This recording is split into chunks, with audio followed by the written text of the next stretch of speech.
Okay, so I believe we are live now. Let's see how these things go. Hey, Jason's Electric. You actually made yourself uh, known at the beginning here. Welcome.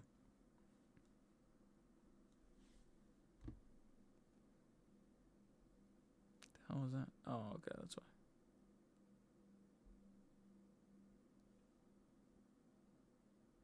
Peppa Instigator, welcome.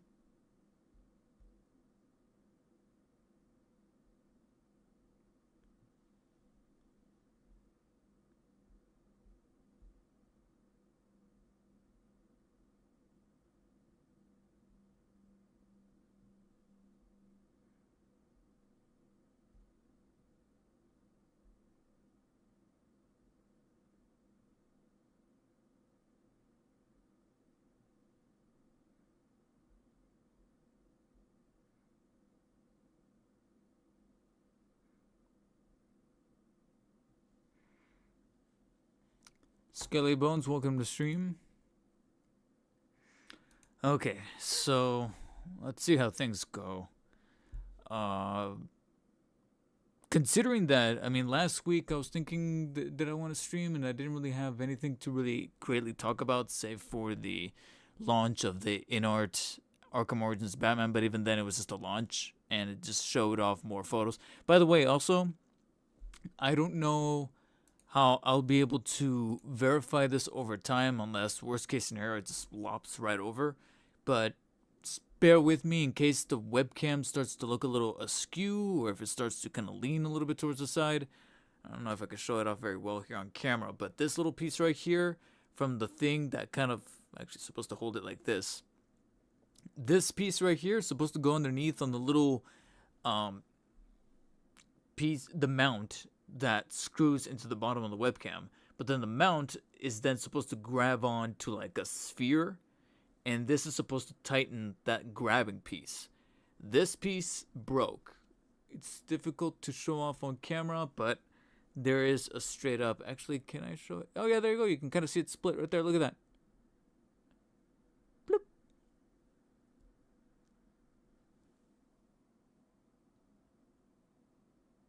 Right there in the middle.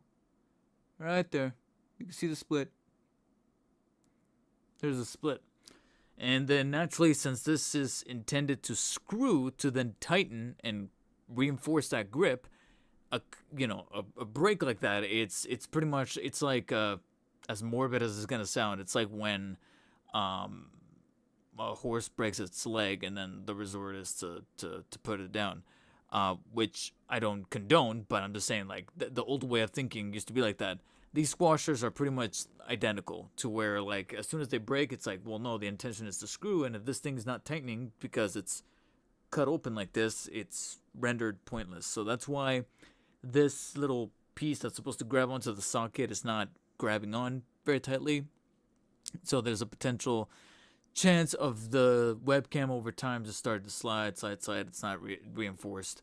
So I'm trying to see if maybe Home Depot or Lowe's sells these pieces just a la carte, so that maybe I can pick one up and just kind of fix this issue. But yeah, especially since this thing is honestly really convenient to hold up the webcam, and even at times hold up my Sony mirrorless full frame camera whenever I want to do like opinion pieces and things like that. Like recently, I filmed my Arkham Origins retrospective video, and I had to like prop the camera up to my monitor here and hold it with this light and then a couple of other things to make sure that it stays balanced, because that thing broke off and I wasn't able. And the camera's arguably much more top heavy, so it's going to be even more of a problem.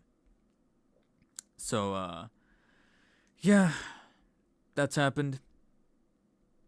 And then this week we had a couple of things happen that I think justified a form of a stream. And also, there's a chance for this to be probably my last stream for the year, quote unquote, because we're literally less than 2 weeks away from New Year's. So, believe it or not, I know it's kind of insane to sort of internalize that we're literally just about 2 weeks away from the new year. It's crazy. 2025 literally felt like it just kind of came and went. So I don't know about you guys, but Jesus Christ. Would just super gluing the piece back together just temporarily work? Possible. Skelly bones, maybe, but I'd rather have like an actual solid piece. But we'll see. Can't wait to hear your thoughts on the 112 Arkham Origins. Well, we'll see. We'll see, because it's probably going. You're gonna. Pepe Instigator. I really wish you didn't say that. Not your fault, but it's just kind of like. Let's just say that when did those pre-orders go up? What was it, Friday? Let's just say I did get a little. I did wake up salty. I woke up a little salty, but it was salt that simply just wasn't directed at anyone in particular. No, it was just a salty and kind of upset at the situation, but at the same time, it's like, it is what it is. I literally got over it like the next day. I was like, all right. But let's just say, Pepe Instigator, that pre-orders went live Friday for the InArt 112 scale Arkham Origins that I've been hyping up since I first saw it back in the San Diego Comic-Con event in the summer and July of 2024. And so for almost a year and a half, I've been like, oh, I'm excited for this. I can't wait. And when those photos, that first like graphic went up saying, hey, pre-orders are going to go live December 12th, and it showed him like striking a pose with like the grabno launcher. I was like, yes. I was looking at my phone. I was literally playing Arkham Origins to capture footage for the retrospective that actually might be going up this weekend, because it's actually on the brink of being done, quite frankly. So look out for that. But yeah, I was looking at it like, oh my god, I'm so excited, I can't wait for it. And then pre-orders went live, and I was like, oh, cool, and I was still kind of trying to decide where I should lock down my pre-order. But at the same time, I do know that me and InArt were able to correspond on getting an early review unit for the Christian Bale Batman. Like I said, let me double check that my camera's not. It still looks fine. We were able to correspond on the Christian Bale Batman. And to get that early, and I was able to put up my review a little while after the pre-orders went live, but I was able to get it in advance enough to cover it and to be like, okay, here are my thoughts, and look out for it when it finally arrives, and give out my recommendation. I gave that thing like, it was like a 9 out of 10. I loved it. So pre-orders went live that Friday morning. I was like, okay, cool. I was still deciding where I should put down my pre-order. It just to cover my bases. And technically, since then, I have put down a pre-order, so it's not like I haven't pre-ordered it at all yet. Brent Graham, welcome to the stream. Happy holidays to you as well. So yeah, I put down my pre-order regardless. What got a little bit under my skin is then hopping on YouTube and Reddit by proxy and seeing that like half a dozen, if not probably a full dozen reviews of the figure already out. So why in the hell do you guys need even my video? And I understand that that's a rhetorical question, because I know that a very worthwhile answer is because even with those videos out, I have to assume that at least there's some folks like who asked Pepe Instigator, who probably does want to hear my thoughts on the figure. And I still, at the end of the day, want to add that figure to my collection. I still want there to be proper Arkham Origins representation. Still waiting to see if McFarlane's ever going to turn a 7-inch one out. In the meantime, though, it's good to still see that a prosumer company like InArt is still going to be producing one. From what I hear, they're actually taking some of the feedback from those reviews in dialing down the height, ironing out kinks, and I guess a silver lining of possibly waiting to get a first batch unit, which probably won't come out until at best summertime of next year, at most like Q3 of next year, which could be between July, August, or even September of next year, in another 8 or 9 months. So that would be the silver linings, that at least mine will have those improvements as far as like fixing the knee joints, fixing the height, etc. But it was just I won't deny that I got a little salty to see that these reviews were already up, which leads me to believe that a lot of these folks already had their units for a good while, because they had to edit the video, they had to receive the figure, which probably takes a good 2 to 3 weeks to get shipped in. And here's the thing. At first, I saw a couple of reviews that were in Chinese, so I was like, okay, Chinese reviewers, they, in artist Chinese, they probably were able to go and grab the figure from the literal offices right there and then. I was like, okay, that makes total sense for the video to already be up. Completely makes sense. Go for it. It's fine. That did not bother me. Then I saw that Justin's Collection put up a video. Okay. English speaker, not Chinese. He's got a massive following. Massive enough that I have to not be naive in thinking that him putting out a video pretty much means that it's going to be very difficult for anyone else to catch other people's videos, myself included. You know what I'm saying? Because he's 800,000 to 900,000 subscribers in. So I'm like, and again, not his fault. It's just the state of the matter. Simple state of the matter. That's it. Not his fault. And on top of that, I believe he does in fact also live in Hong Kong.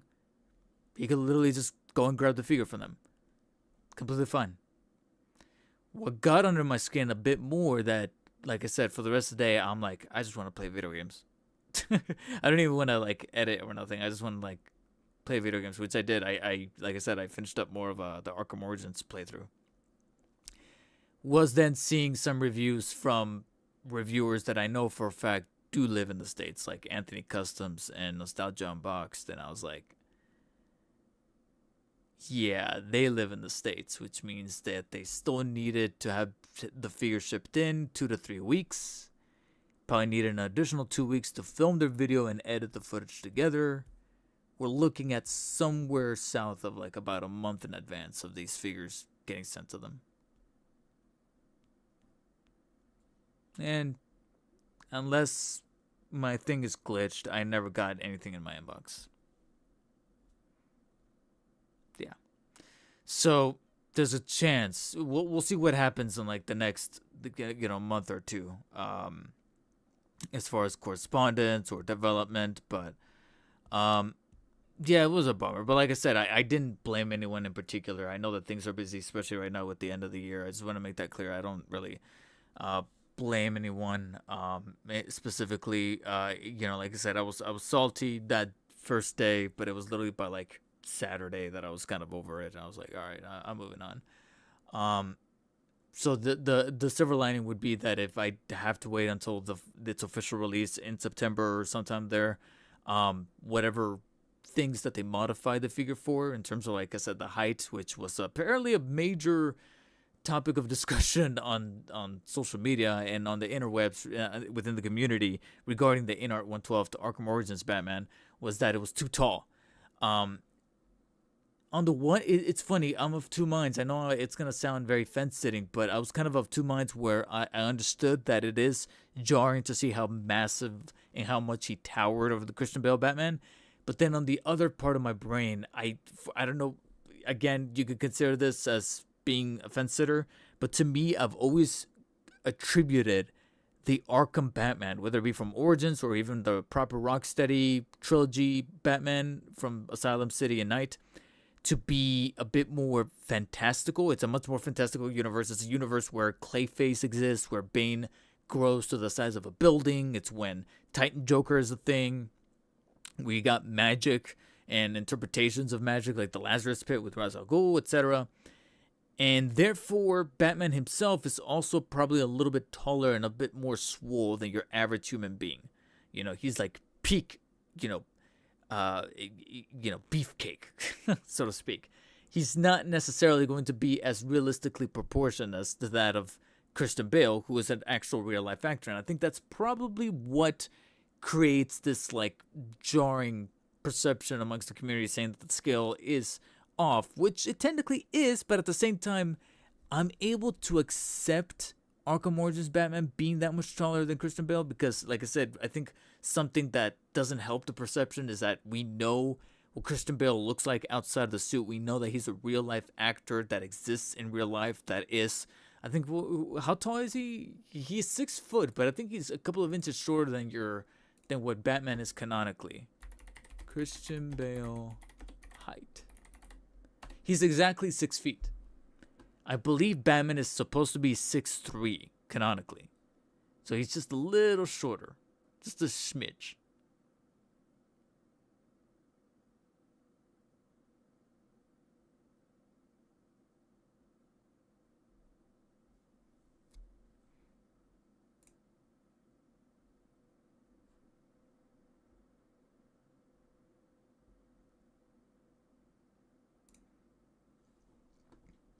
Yeah, so that's why I partially can kind of accept it a little bit better, but um, yeah, like I said, only time will tell when I finally have it in hand. Which, like I said, at this point, I don't know when that will be.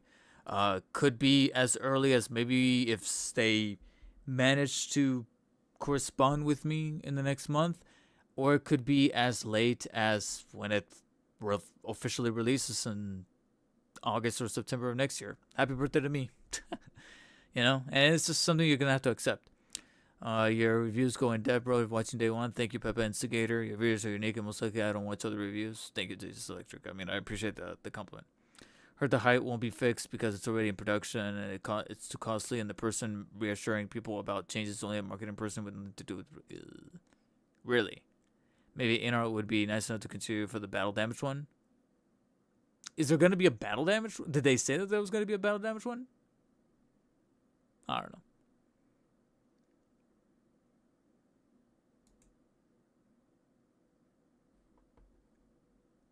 And yeah, Superman, Brent Graham, you're right. Superman is 6'4", which is why a lot of people were very satisfied with the casting of David Cornsweet, because David Cornsweet is, I think, quite literally 6'4". He's exactly the height that Superman is supposed to be.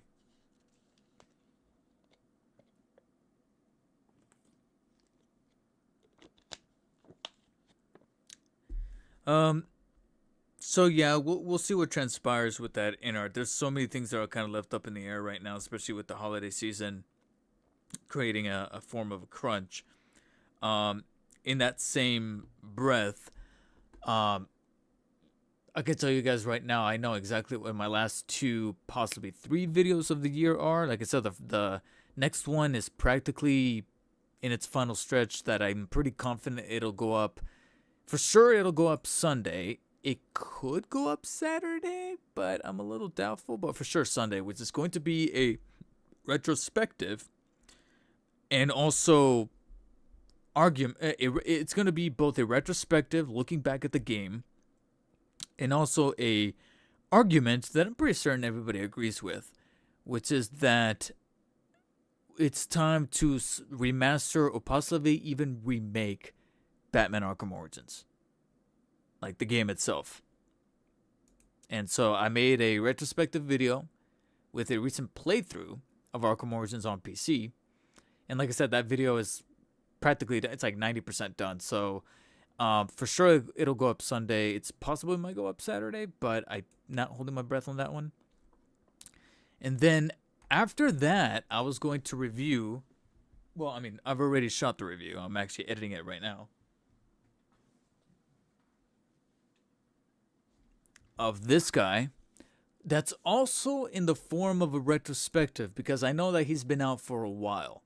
So instead of doing just a straightforward review, throughout the video, it's kind of a review, but also slash retrospective of whether or not, looking back at this guy being out in the wild for about a year, is this truly one of the best Hot Toys figures?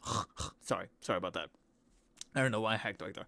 But is this truly one of the best Hot Toys figures of last year? Not 2025. I know that this came out in 2024, late 2024. I think it was like October or November, and that was technically in Hong Kong. I think proper sideshow orders didn't get fulfilled until like March or April, I think, of this year. So he's relatively new, and that's why, like I said, I kind of want to do like a 1 year looking back as to whether or not Hot Toys Bane 2.0 is the shit as they said it would be. So there might be some spicy takes with this guy on certain aspects of it, and then there might be some others that I think I'm gonna be uh, agreeing with what's been said already about this guy. And after the Arkham Origins video, this guy was gonna be next. However, might be a little too early to tell, but I think I might be able to procure a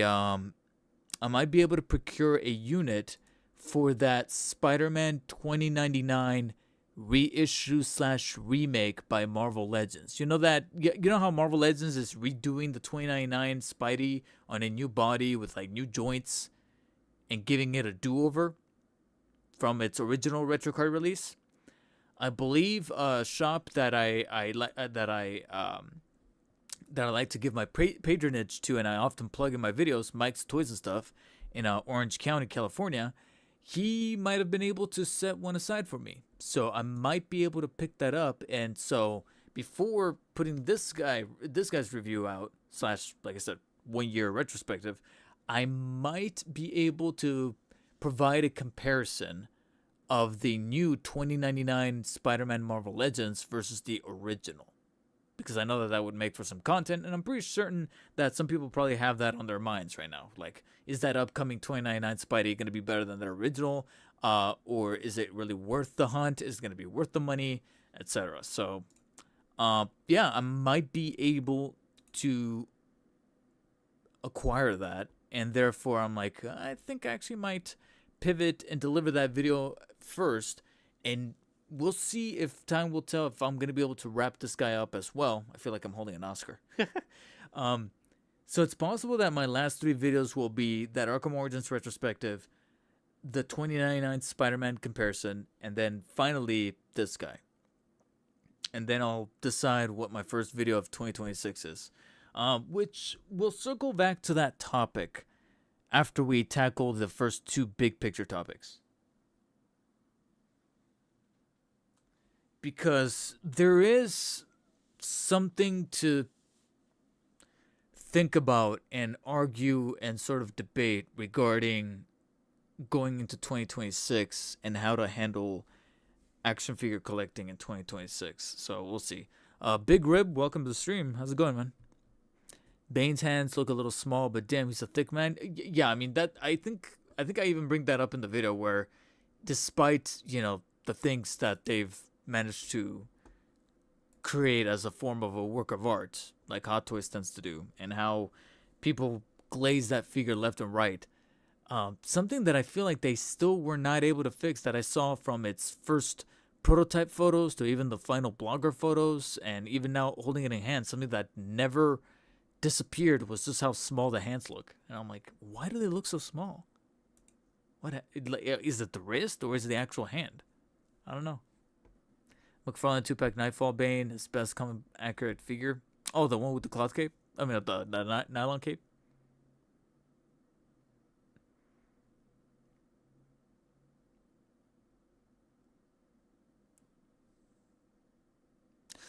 Ooh, Pepe Instigator.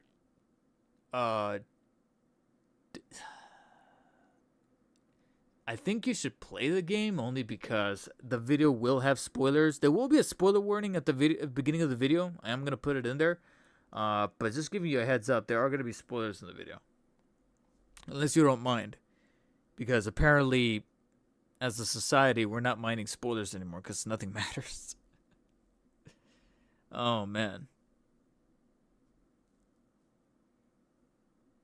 Like, I've been meaning to get into Welcome to Derry, and then before I could even block time for me and the girlfriend to start watching it, either people or even the actual goddamn streaming service itself, HBO Max, is quick to spoil.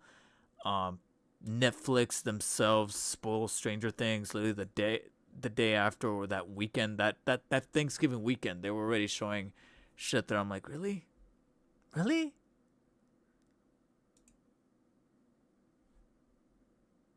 Like, you realize that I don't have Netflix. My girlfriend does.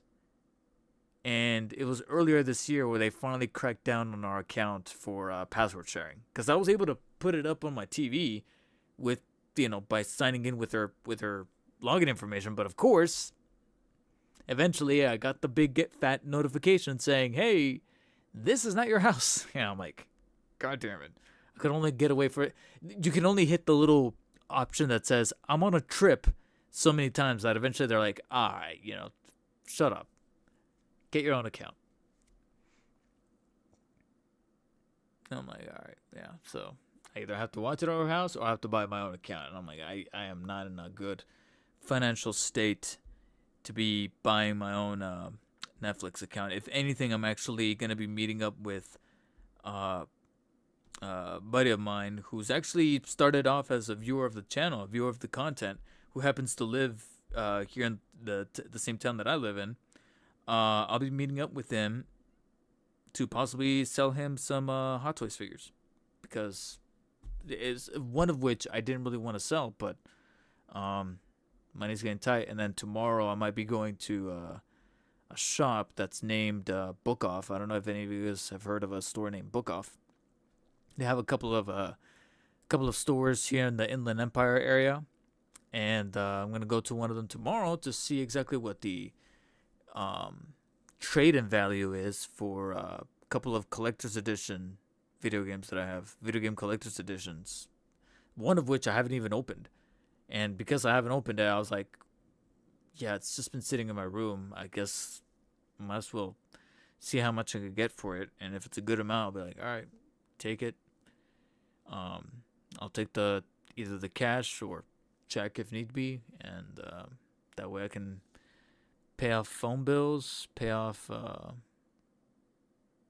food. Because can't even get a job. Sorry, guys. It hasn't been great recently from a mental standpoint, and it being the holidays just really doesn't help. It really doesn't. You have buddies who you would want to. Usually around this time, there's like from last month we had there were Friendsgivings happening. And then this month there were potlucks and ugly sweaters parties. And then when I try to put one together, most of my friends most of my best friends, they're either just, they're either married, got kids, got jobs, and I'm the idiot that decided to just play with toys. So here I am. But enough venting. Let's talk about something that actually just happened and wrapped up about an hour and a half ago, which was the McFarlane Toy Show. Because this is honestly one of the things that, as soon as it got announced, I was like, all right, there's probably enough to chew on here going into this week for a live stream. And that coupled also with the Marvel Legends stream that we had on Monday, both serving as final potential live streams for their respective companies for the end of the year. I mean, we can automatically assume that we're probably not going to get another Marvel Legends stream or a McFarlane Toys Show stream for the remainder of the year. We're probably safe to bet that we're gonna go into like the first week or so of January to get another one from either, like I said, either of these respective companies. So let me pull up the McFarlane one, because honestly I already have that. Wait, hold on. Before I do that, I guess just to be safe, let me pull up the Marvel Legends one. And to a certain extent, we are going to be kind of breezing just a smidge through these, because admittingly, there's not a whole lot to talk about. And what there is to talk about regarding McFarlane Toys, you guessed it, it's not going to be on the most positive lights. Surprise. Right? So let me bring up the Marvel Legends one. Marvel Legends Pulse stream.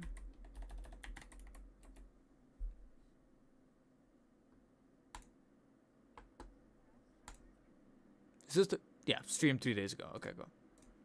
Let me mute that.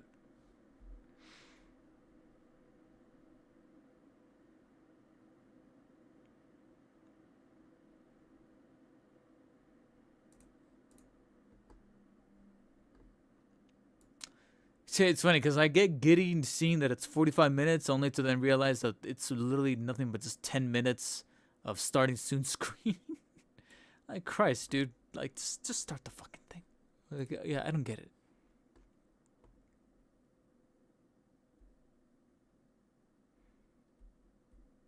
They are missing out. Well, yeah, but they're not missing out on money. They can at least say that.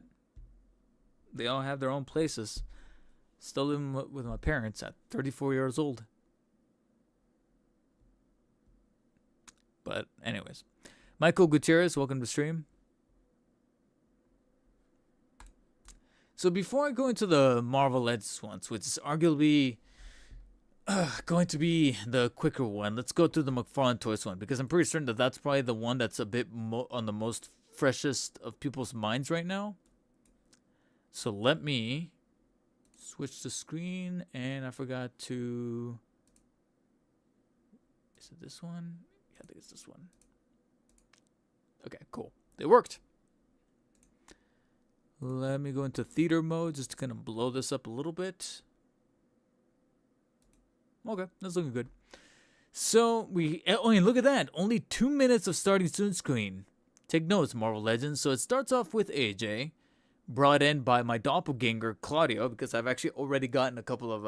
I thought it was just me, and I was like, I'm not going to be self-indulgent here and say, he looks like me, and just see and wait and see if someone else brings it up. And I think, I can't remember how long ago, but there was somebody here in this chat that was like, yeah, what are you doing there? It's like, all right, yeah. Okay, go. So it wasn't just me. And then John, a.k.a. Santa here. So... the preliminary introductions opened by offers, which included all of these different activation codes, so you can get, how much was that off the Batmobile? 50% off? Yeah, 50% off the Batmobile that is most than likely not selling like crazy. Come on, guys. There we go. So that's kind of insane. But I knew that, and I know that I could have saved money if I had waited, but because I did pick this up.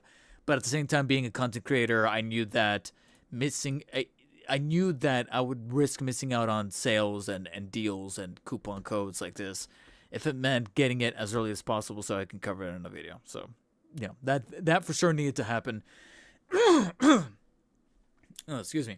They did have a code to get a platinum membership for $25 off. I have to double check and see exactly when mine is going to expire, which actually I don't have to check, because a good event point to be able to tell and gauge how much longer I have is actually Comic-Con, because I remember that's when I won that membership, was actually at Comic-Con, the San Diego Comic-Con offsite event, and I redeemed it I think just a couple of days later.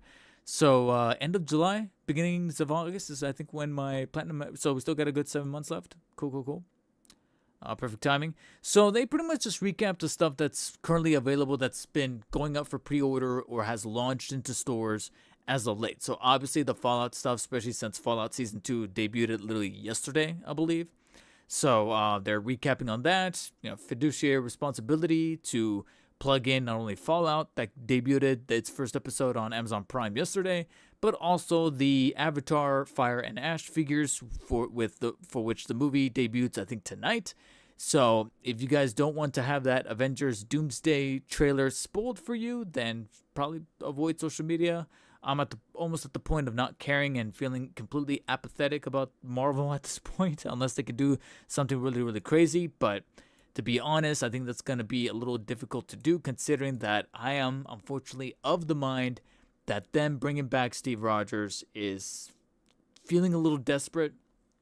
And considering that your first trailer for Doomsday is not even about Doctor Doom or what the plot for Doomsday is going to be. It's literally just, based on the description, based on what they're saying, is literally just announcing that, hey, Steve Rogers is back. You like that?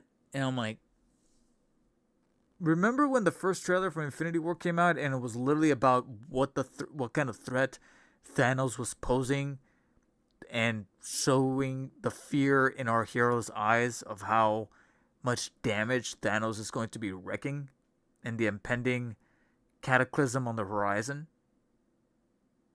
Instead, it's the first trailer for Doomsday has nothing to do with Doom, and it's just saying, "Hey, Steve Rogers is coming back." And then my heart goes out to Anthony Mackie, Sam Wilson, because that last Captain America now practically means nothing. And if you want to take it a step further, that this whole last how long? 6 years of Marvel movies in the last two phases are possibly for nothing. Because some people are theorizing that they're going to completely undo what's been happening ever since Endgame. And which is why Endgame's going to get re-released in September of next year. Because, and it's funny because I have like all these like soapboxers and holier than thous going on social media saying that, oh no shit, Doomsday is the sequel to Endgame. Yeah, after movie 4 is movie 5. Who'd have thunk it? It's like, shut the fuck up. You know exactly what we're talking about. Where it's not, we're talking about the fact that the rumor and the speculation that people are having is that Doomsday is going to ignore the last few movies and it's just going to be canonically right after Endgame. And to an extent, people don't like that because it's like, okay, then what were we watching this whole time?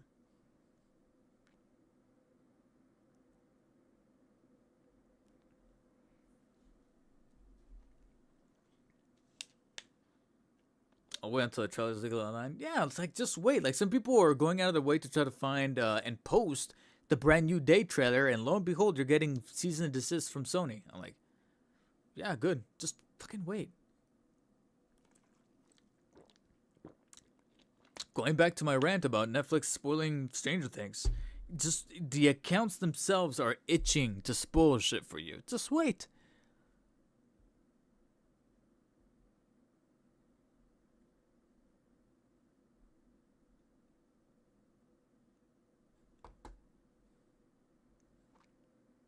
Anyways, back to this. Marvel tangent aside. Then they go into probably the first thing that is pretty intriguing and that technically went up for pre-order this morning, but I gotta be honest, I haven't pre-ordered yet. I didn't even wake up early for it. I don't know why, but I just have this spidey feeling that, I don't know, like, you'd think that I would want to pre-order this, but I just feel like for an Elite Edition, it's still, wasn't it gonna come with like a third head? Hold on, I need to find this out now. Let's go back to that, see if I could find it. That 3D render that was like, I think at Comic-Con, was it? McFarlane Elite Spawn. Yo.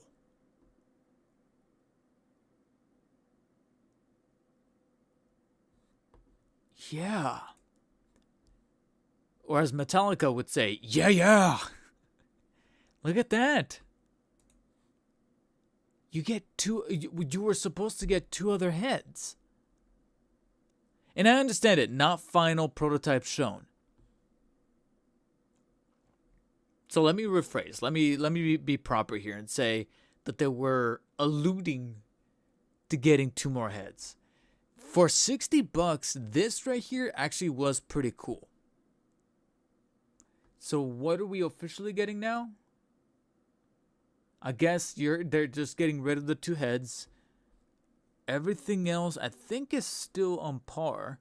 You get the little effect, the little pavement piece, the 2 chains. You get 4 hands there plus the 2 default these comes with. So over here, yeah, I guess that's really the only thing that they cut out were the heads.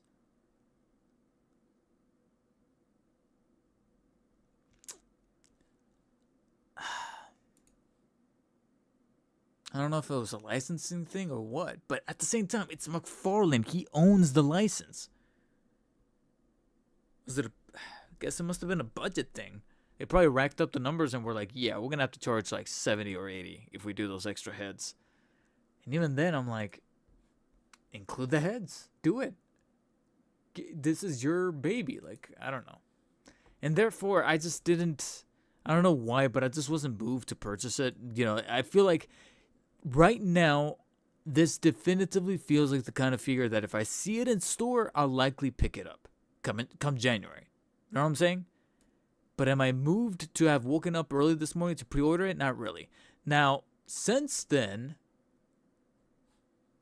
let me, because I remember checking earlier this morning, and it showed that it was still available pretty much everywhere except Walmart and Amazon. I think Walmart and Amazon were the only ones that did not already had it sold out. So let me just, out of sheer curiosity, see where it's sitting at.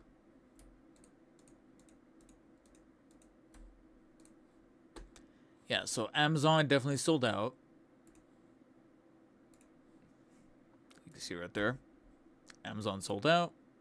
Walmart sold out, which makes total sense since for some reason, once again, they're offering it $10 cheaper. Still available at GameStop, so you can do that. Still available at the McFarlane Toy Store themselves. You would think that they would sell out as well since they're the direct source, but yeah. Ooh, okay. It was in stock earlier when I woke up, but now it's actually sold out on Entertainment Earth. And undoubtedly sold out on Big Bad Toy Store. I don't know why Big Bad Toy Store sells out so quickly. I don't know. It's kind of strange to me that they could do that. But yeah, so they showed off that, and then I did not know that McFarlane was going to be able to generate Transformer bus 1/3 scale, but I guess they did. That's insane to me. I don't remember them even. I got to be honest, I don't know how, but I missed out on them announcing these. So kind of crazy that these are a thing. They talked about the overly expensive Batcave. I got to be honest, fuck this thing. Happy for the people that are finally getting theirs shipped in because it is officially shipping. But for $250, I'm sorry, I'm gonna say it. I see you at Ross. Yeah, no, we have some pre-orders for this for the Static Shock, the resin statue. But yeah, so like I said, the first batch of this video was covering the stuff that's already been kind of percolating and been released and available for pre-order. Some of the TMNT stuff. The statues, like I said, some of the Tots mods, which is still ongoing. This Spawn statue, the resin statues, a little bit of the UVFC stuff. So, of course, strung throughout here, there were also some giveaways. They did like, I think 7 or 8 giveaways. I technically did enter one, which was simply to win one of the Spider-Man #1, the one where he's swinging like this, the Todd McFarlane statue. The 1/6 scale Spider-Man statue, the autograph edition. So I entered that one, and they said that they're going to pick up winners tomorrow, so we'll just have to wait until tomorrow. I don't know when tomorrow, but we'll see. But I did enter, so we'll see. We'll see what happens with that. We didn't get to proper DC Multiverse until almost halfway through the show here, and it started off with the initial pre-orders of the figures that we already saw before, which was of these figures here, Ice, Rocket Red, Superman and the Great Authority, I think it was called, in this Flash. Then we get some of the Marvel Rivals statues, yada, yada, yada. Them talking for a little bit, and then we finally get into some of the reveals. Now, I don't know why it looks so pixelated. Like, just, play it. There we go.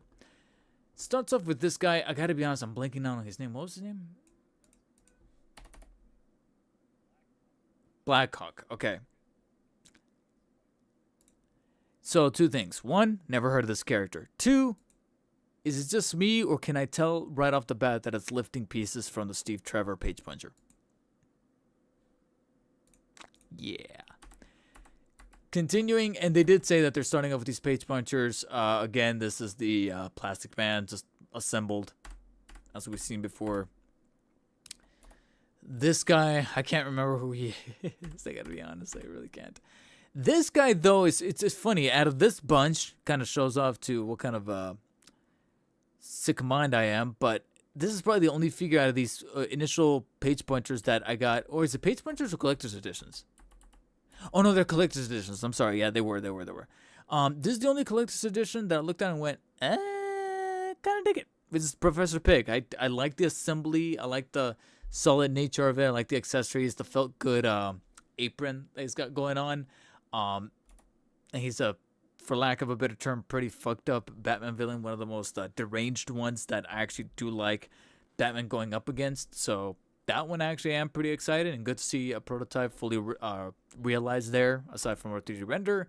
But the one that I think probably got the most attention from a lot of people, not including me, because I like the character enough, but I'm not like stoked for this figure. I'm happy for the people that are excited for it. Is the final materialization of Zatanna, which has been downgraded. Downgraded.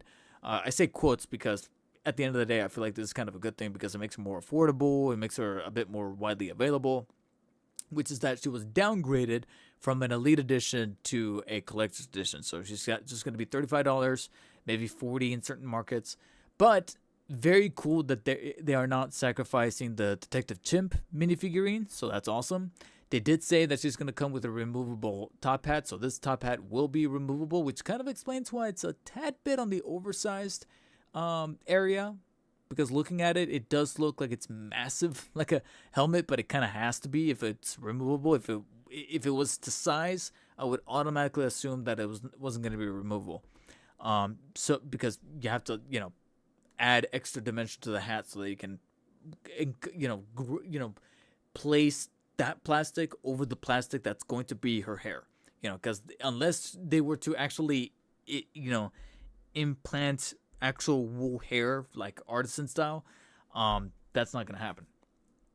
And I think they did say that she's going to come with like a wand and extra hands. Yeah, here we go.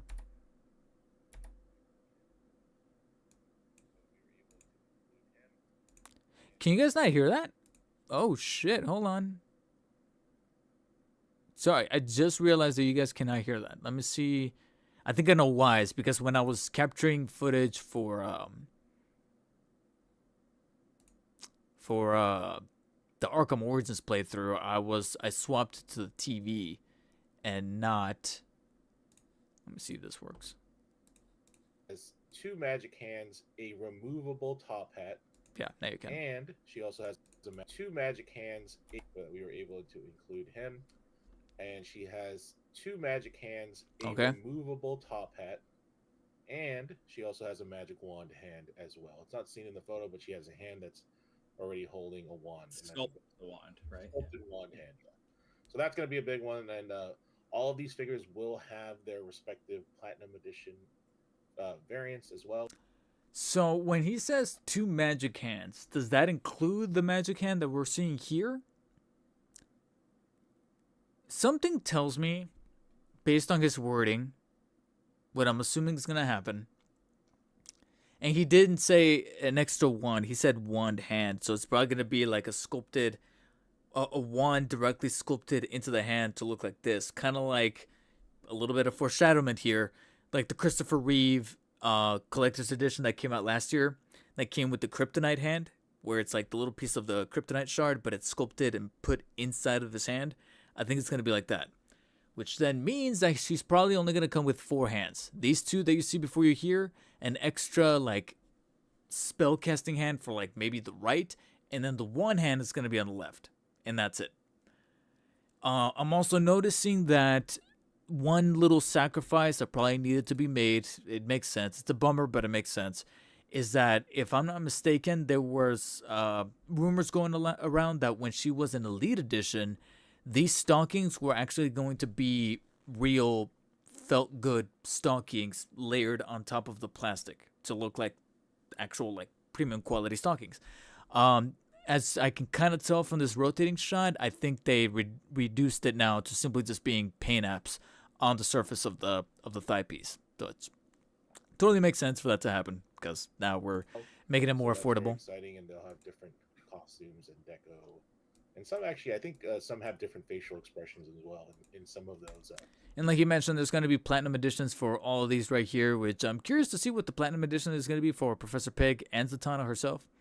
But that's really about it. And then we have a hefty chunk of Marvel statues, most of which I think were shown recently at the Brazil CCXP.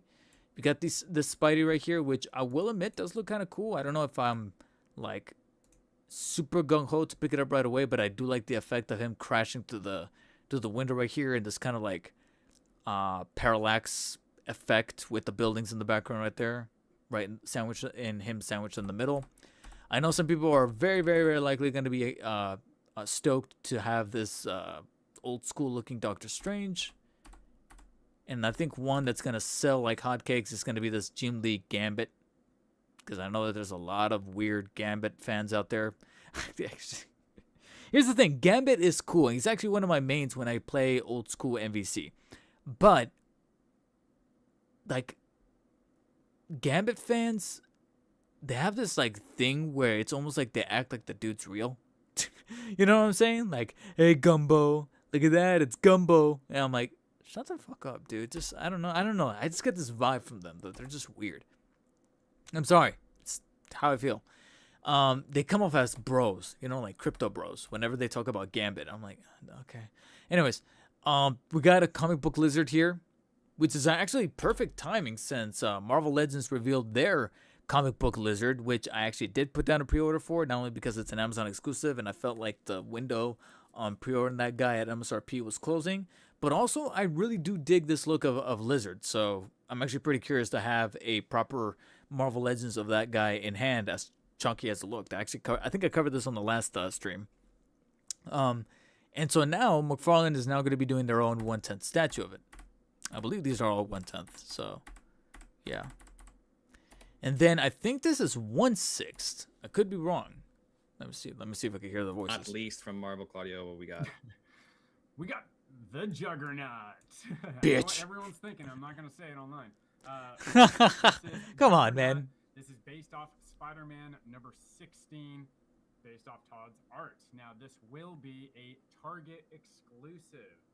So, like I said, Target exclusive. Make sure if you are. But I believe this is 1/6. Pick it up there. Not 1/10. And as mentioned, this is a 1/10 scale. Oh, never mind. A little bit bigger, but it is the Juggernaut. Yeah. Huh. He's still 1/10 scale, but he's a beast as is. Yeah, that boy's chunky. As is. One other thing I do want to mention that's really important with the Juggernaut is we're doing a sweepstakes as part of the. Okay, I don't know what that is. But yeah, so we got Juggernaut, and then in what they showed this off a little bit. We have some more standard DC Multiverse fare here towards the end, where we have like some classic Silver Age looking figures, like this Flash, Jay Garrett Flash, right there. So if someone's looking for like a definitive version of that character, and then a definitive version of Green Lantern. Weren't these guys already out? Hold on, did they say? You know, the Flash is a runner. It's nice to have those running hands in there as well. That's going to be punchers. All right, time. So John. Oh, these are the page punchers. We have great classic. It's modern. I kind of like this textured suit. It'll go well. I do like the texture on the Green Lantern. If I was like a Green Lantern fan, I would look at this and be like, "Yo, that looks sick." And he does also come with some effect pieces. 48 mid-January. Posting some photos to kind of ping you guys. Like launching for pre-orders in mid-January. Obviously, we'll be posting. Launching for pre-order mid-January. All right. Like I said, like that green. Okay, hold on. Before we get to that, launching for pre-order in mid-January. Let me catch up with the chat here before we get into that final stretch of these reveals. I call Gambit Gambino for short. Pepe, you're triggering me because that's not short. I'm assuming that's part of the joke, though. I like that. I want a Marvel Legends figure of Channing Tatum's Gambit. Isn't that interesting that we have yet to see that, Michael? A little bit of foreshadowing towards that Marvel Legends stream that I'll peruse through real quickly right now in a bit. I pray Gambit and Lizard will find their way into my local B&M so I can get them cheaper than the normal price. What is B&M again? Or do you mean B&N like Barnes & Noble? But no, B&M is something else. It's like an East Coast thing, ain't it?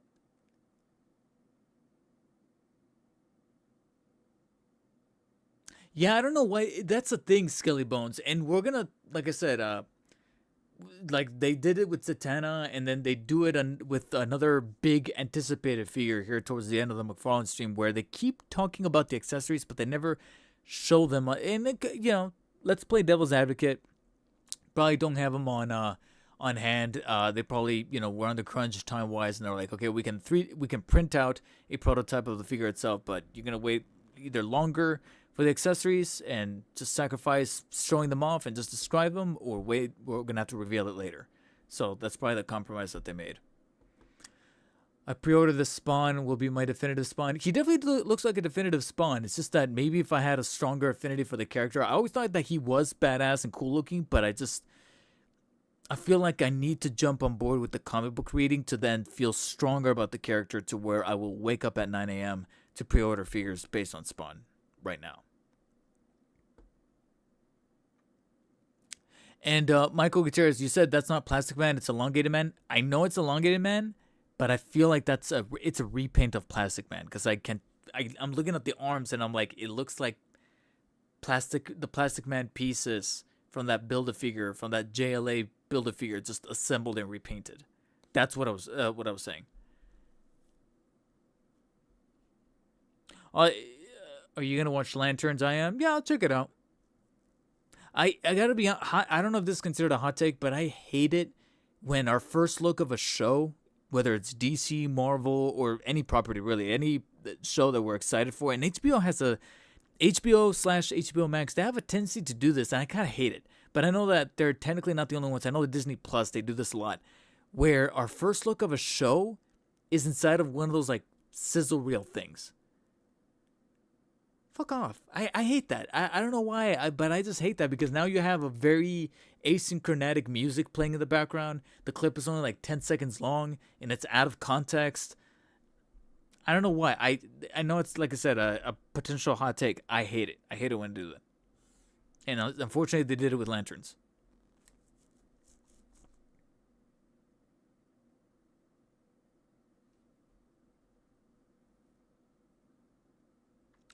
The Professor Pig surprised me that it had an actual torso articulation cut. It's almost like they're probably doing what they did with like the Penguin, and they're just shrinking it to where they can at least cut it in the middle torso and allow that as well. B&M is like a UK Europe equivalent to your Ross, I believe. Oh, cool.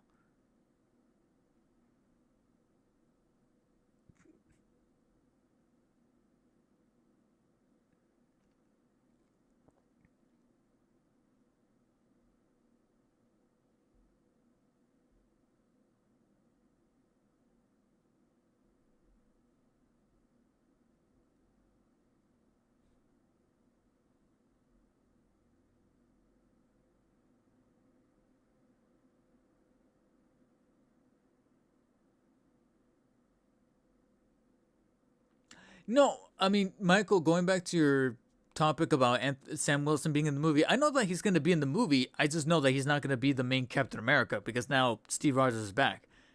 From an optics standpoint, it just doesn't look good. I still look at Disney/Marvel and go, wow, guys, really?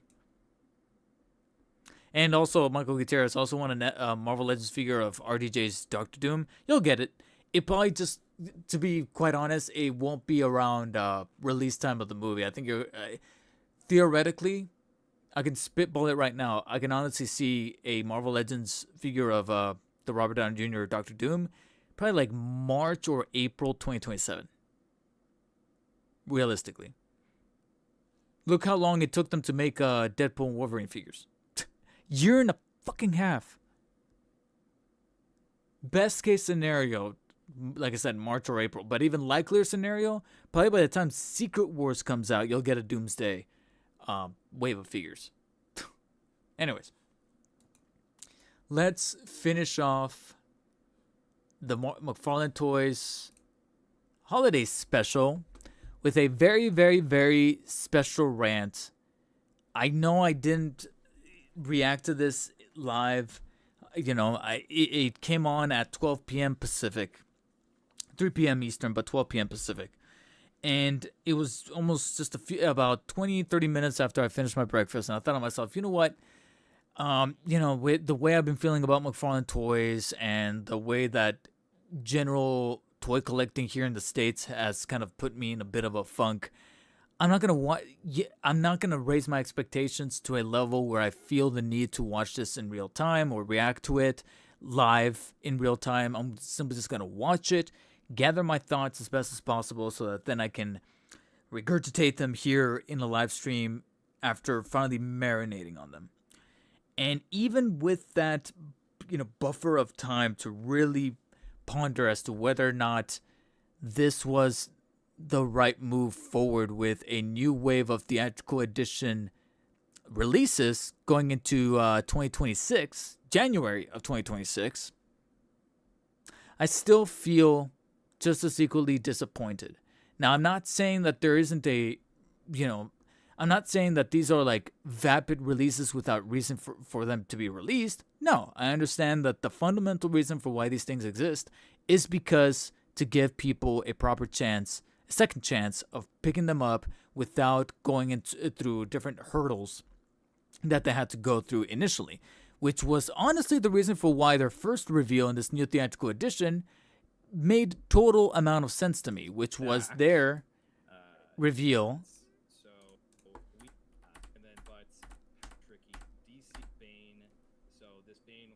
Their reveal of The Dark Knight Rises Bane, which has been leaked and rumored for a good amount of time. It has now finally been confirmed by the McFarlane Toy Show Holiday Special. And you can see right here that the art deco is looking a bit more bolder and darker, dimmed down, so to speak. It's not as bright and vibrant as it was from the initial Build-A-Figure release, but it's because of the fact that you're bypassing the Build-A-Figure construct that justifies this guy getting released.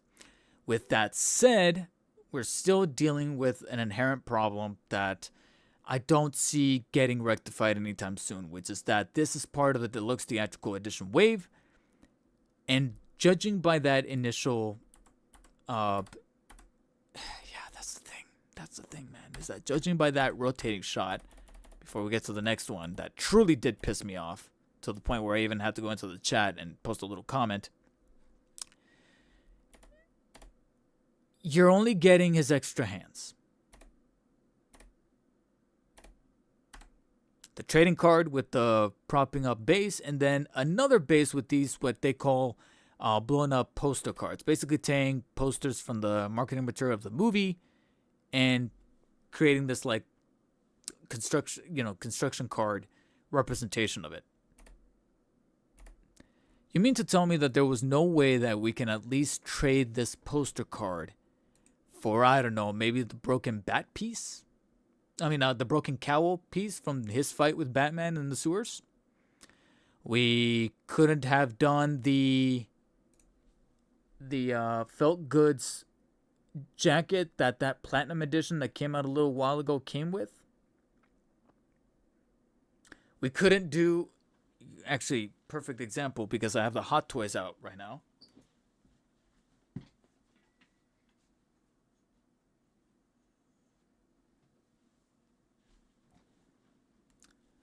The Hot Toys 2.0 Bane comes with that aforementioned coat, the iconic coat with like the wool insides, like this, right? This is the coat that came with that Platinum Edition McFarlane Bane about 2, maybe 3 years back. That was Platinum only. You could only find it in stores or right now, in collectible trading shows like Frankensons for like 40, 50 bucks. Okay, how about this? How about don't do this and instead give him the much tighter, smaller, leathery jacket that he wore in some other scenes throughout the movie, like when when, I don't want to spoil, but when he's going up, when he's talking to Ben Mendelsohn's character, he's like, "Does this give you power over me?" Or when what's another scene where he's wearing the jacket? There's a couple of scenes where he wears this jacket. You mean to tell me you couldn't have done this jacket? A shrunken down version? I'm not asking for like the most premium quality like Hot Toys does, but look at this. Instead of the fucking card, Again, I'm happy for the people that are getting a second shot at owning this guy and don't have to go through the construction of the Build-A-Figure wave thing that I ended up doing. But speaking of the Build-A-Figure wave, you know who else was included in that Build-A-Figure Dark Knight Trilogy wave?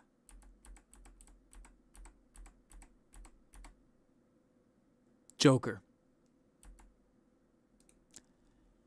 Let me see. Can I bring the chat up? Where's the chat? I don't think the chat has actually updated. God damn it. It's not showing the chat. I really wish that it would show the live chat.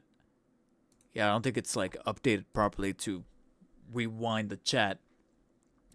As soon as I saw this, I literally went into the chat and simply just, to keep it cordial, but also subtle. If you know, you know.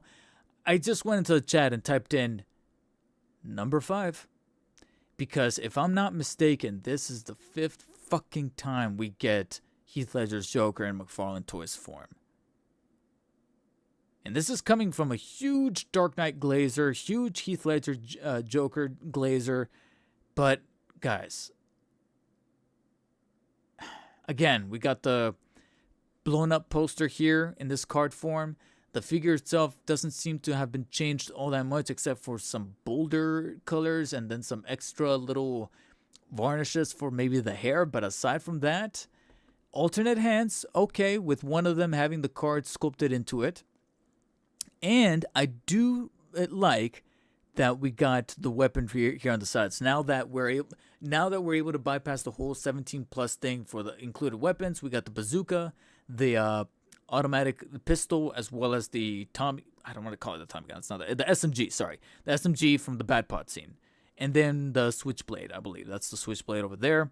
So a decent chunk of accessories, but it gets a little bit fatiguing to know that this is Joker number 5, if I'm not mistaken, because you had the Build-A-Figure one. Let's recount. The Build-A-Figure one. The jail cell version, which I also do own, and I think I did a short on it, a vertical short. The radar platinum variant, the one that's like blue see-through. You know what I'm talking about? The blue see-through platinum variant one, number 3. And then the bank robber, which I think is probably the only one you can maybe make the most argument for being somewhat new since he's got a different outfit. But the bank robber, there is a bank robber Joker out there, and he's got the clown mask on. And that's probably, like I said, the one that you can maybe say is probably the most different one, to where it's almost kind of not included. So you could almost say that maybe this is number 4 and not so much number 5. But you know what I'm saying?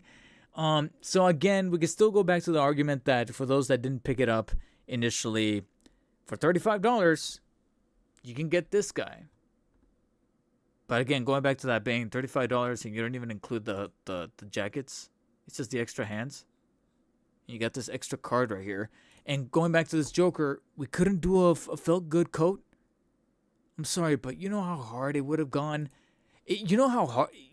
I probably would have picked this guy up a 5th fucking time, or 4th, because like I said, I don't have that see-through. I don't have the 3rd, I guess, because I don't have the bank robber one or the detective mode or the sonar mode version. So I guess this would have been my 3rd one if I were to pick it up. Right now, I legit you're paying $35 for the accessories. From my perception as a consumer, I'm looking at this and going, okay, so I'm paying $35 for the Switchblade, and I'm trying to remember, did he have I think he came in the Switchblade with the platinum, with the Build-A-Figure one. But you know what he came with in the Build-A-Figure one that's not included here? That little pile of cash. So I'm not getting the pile of cash, but at least I'm getting the guns and the bazooka for $35. And a brand new box, because admittedly the boxes do look clean. He even showed off the Bane box here. I do like like I said, the reflective lettering and the branding all over the box. It does look clean, but effectively with that Bane, you're paying $35 for the box, for that cleaner looking box. For this Joker, you're paying $35 for both the purple lettering of the box, the dark logo there on the side, and those weapon accessories. That is it. That's it. And then we get Christopher Reeve Superman getting re-released as a deluxe theatrical edition. Now, this is probably the best one for those who missed out on that initial one, because I know that that initial one was very difficult to come by. So this will give him an out, and I do like that he's got a good hefty chunk of hands, as well as an even bonus head accessory, because he only came with 2 heads on that original collector's edition. This one's going to come with 3.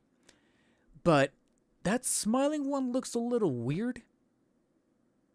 I don't know, it just looks a little strange and overly cartoony, to where I think it's borrowing more from that Page Puncher, 1978 Page Puncher Superman, more so than the actual proper movie representation.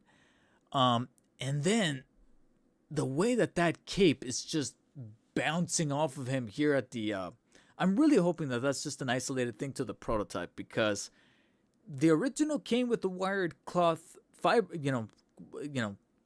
felt good cloth cape like this.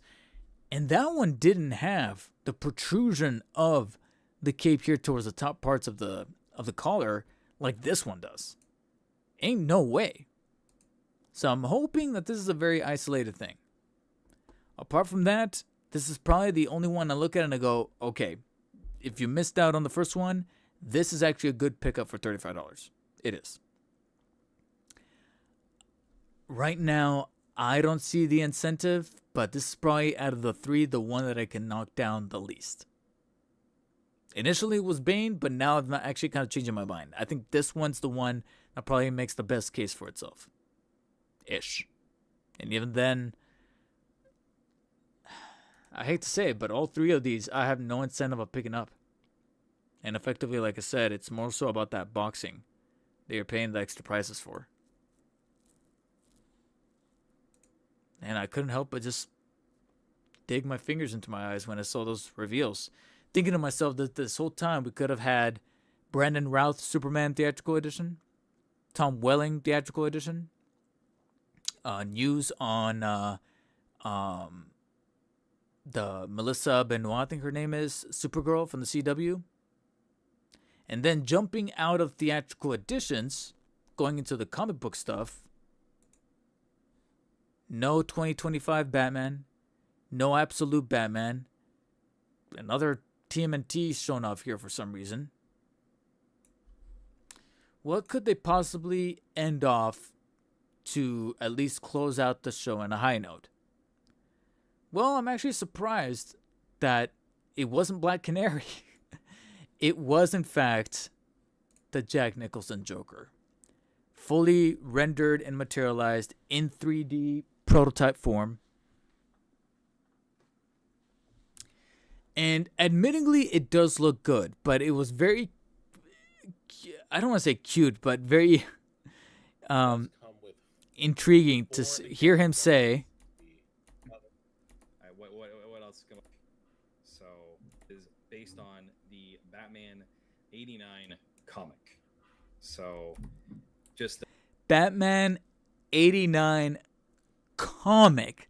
He has to say that this is based on the '89 comic, not the movie, because by association, if he were to say based on the '89 movie, it would then imply that this is based on Nicholson, and if they do that, they're going to infringe on the licensing clause that they're probably been at odds with for probably the last, I want to say, like 2-3 years.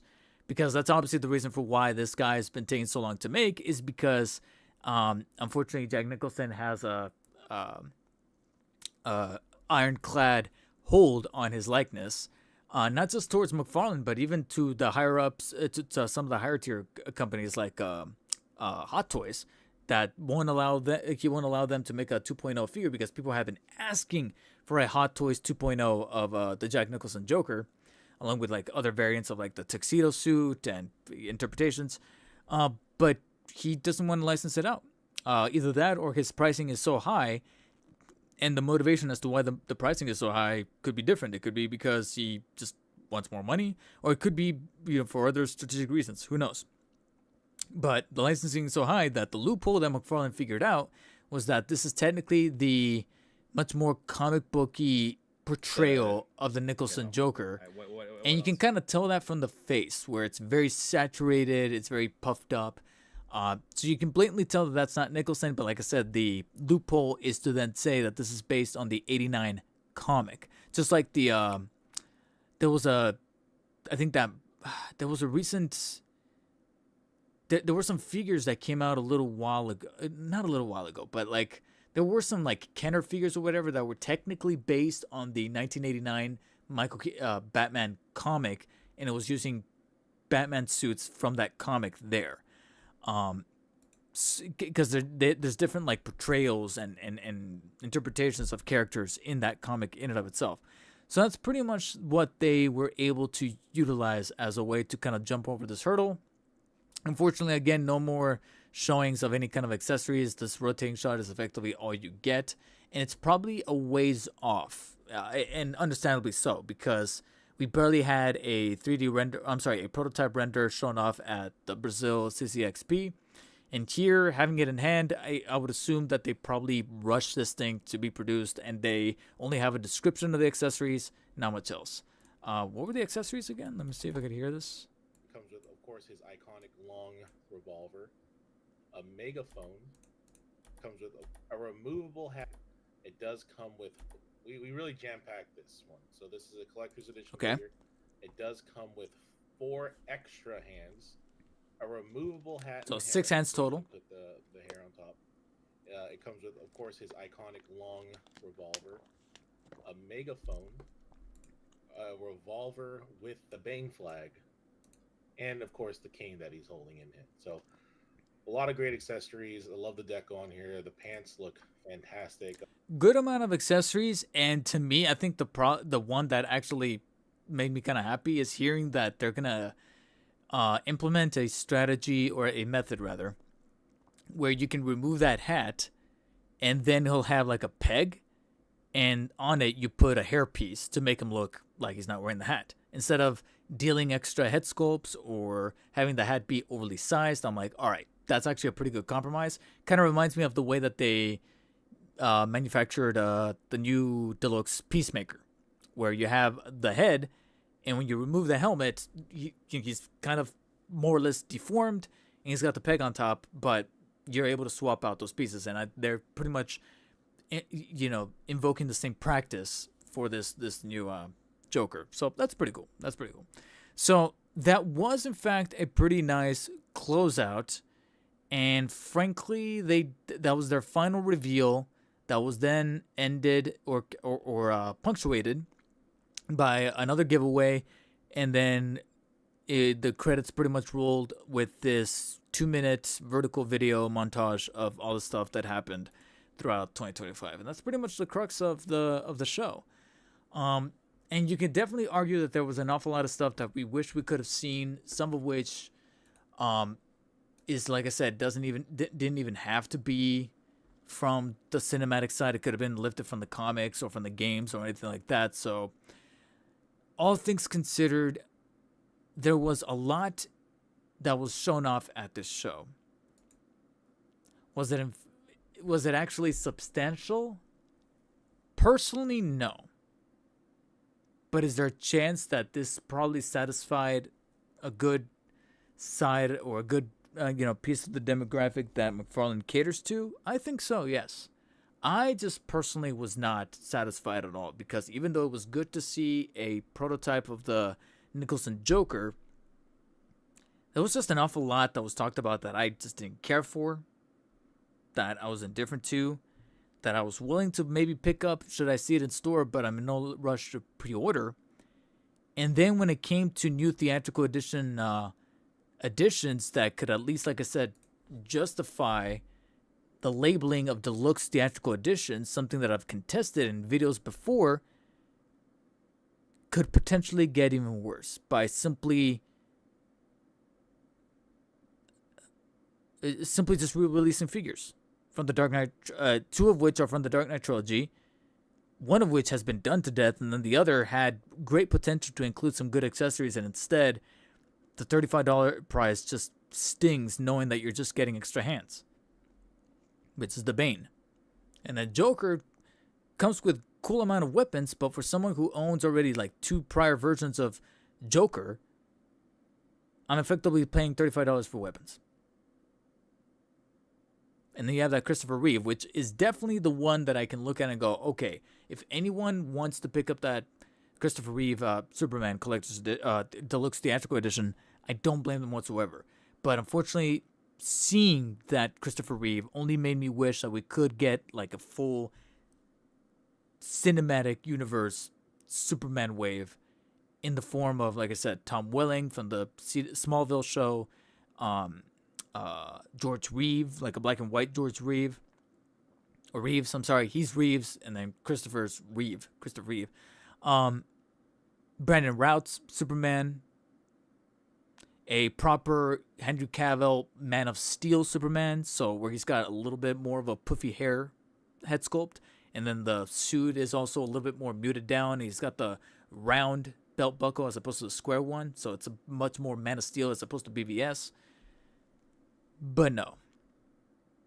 Instead, we get 2 reissues, one of which is teeters on being lazy. And again, going back to that Joker, you had the prison Joker, right? The interrogation scene Joker that's got the regular sleeves underneath. Take a felt goods coat like you did with that recent Page Puncher Joker that came with like the coat, the felt goods coat, and put something like that on top of that Heath Ledger Joker, but with the proper colorway. Then that $35 theatrical deluxe edition, I might have been incentivized to pick up.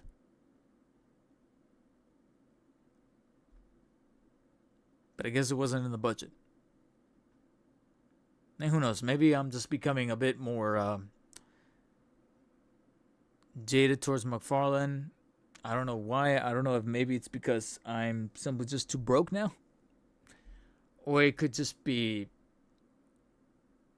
my standards have gotten to an unreachable scale. What do you guys think? Alex, welcome to the stream.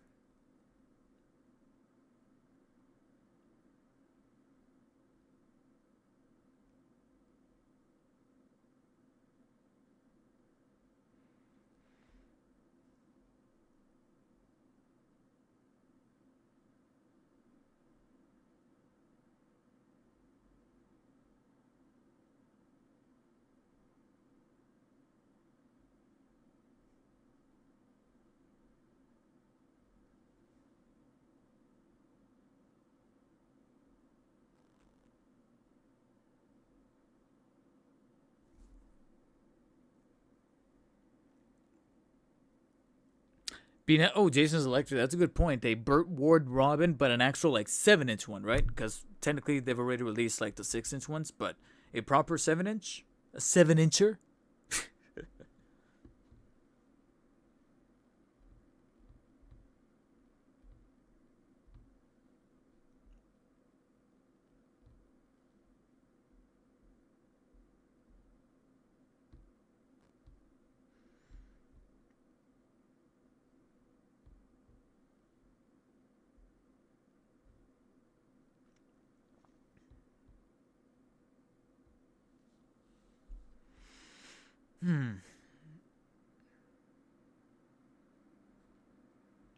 Oh, Skelly Bones, Tyler Hoechlin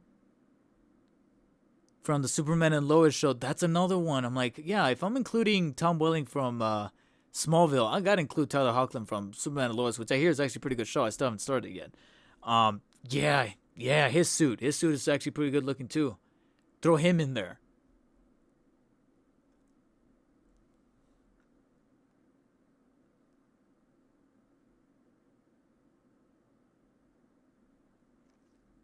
But it's just a comic advertised style Joker. Exactly, Alex. Yeah, that's why I love how he didn't breeze through it. He really put an awful lot of diction into him saying this is based on the '89 comic. You notice he paused. He has like '89 comic. It's like he went comic because they have to say because yeah, and it made sense. Like I said, that was it.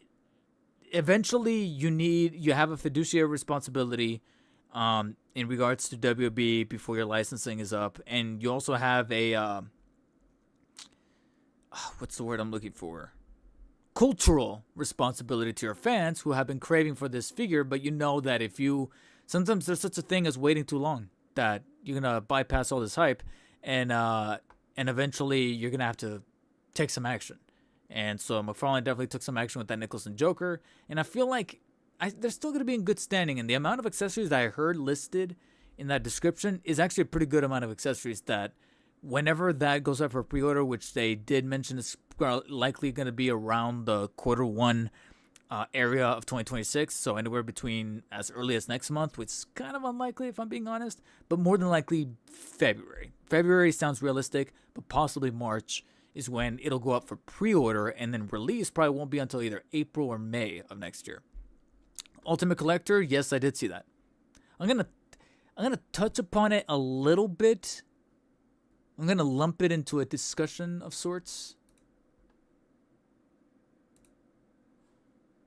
Now, for some of us that were a little upset that we didn't get certain figures shown off during this holiday special, we also technically shouldn't, be too upset that they're not being worked on as we speak. Because something that's a little easy to forget, that's even easy for me to forget, admittingly, is that sometimes figures take an awful lot of time. Like these figures that were revealed, such as the 89 Joker, was probably in production since like mid last year. And they just couldn't really talk about it. So leave it to leaks to do a little bit of the talking for us and for them. And there was recently another document shown off by Toy Hunters Collective here. Or is it? Yeah, Toy Hunters Collective. That was apparently broke by Toy News Eye here on Instagram. Anyways, I saw this on Instagram. And it's basically alluding to more potential leaks, internal leaks of what's coming down the pipeline. And whenever we see some of these posts, they end up coming to fruition more often than not, I will admit. In fact, there might be some figures here that I think we might have already seen or been already kind of hinted at recent conventions. But anyways, this is the first picture here. And this is the proper DC Multiverse 7-inch. And you'll note right here that it's mostly a lot of like DC Classic characters or Infinite Crisis characters. But to see here, Batman 1 Batman. And then Batman Dark Knight Returns.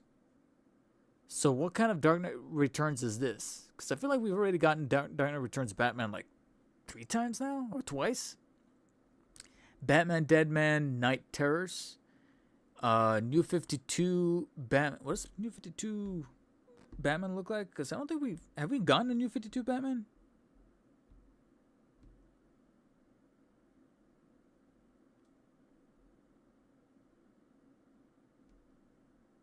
We have gotten it, right? I'm searching it up right now.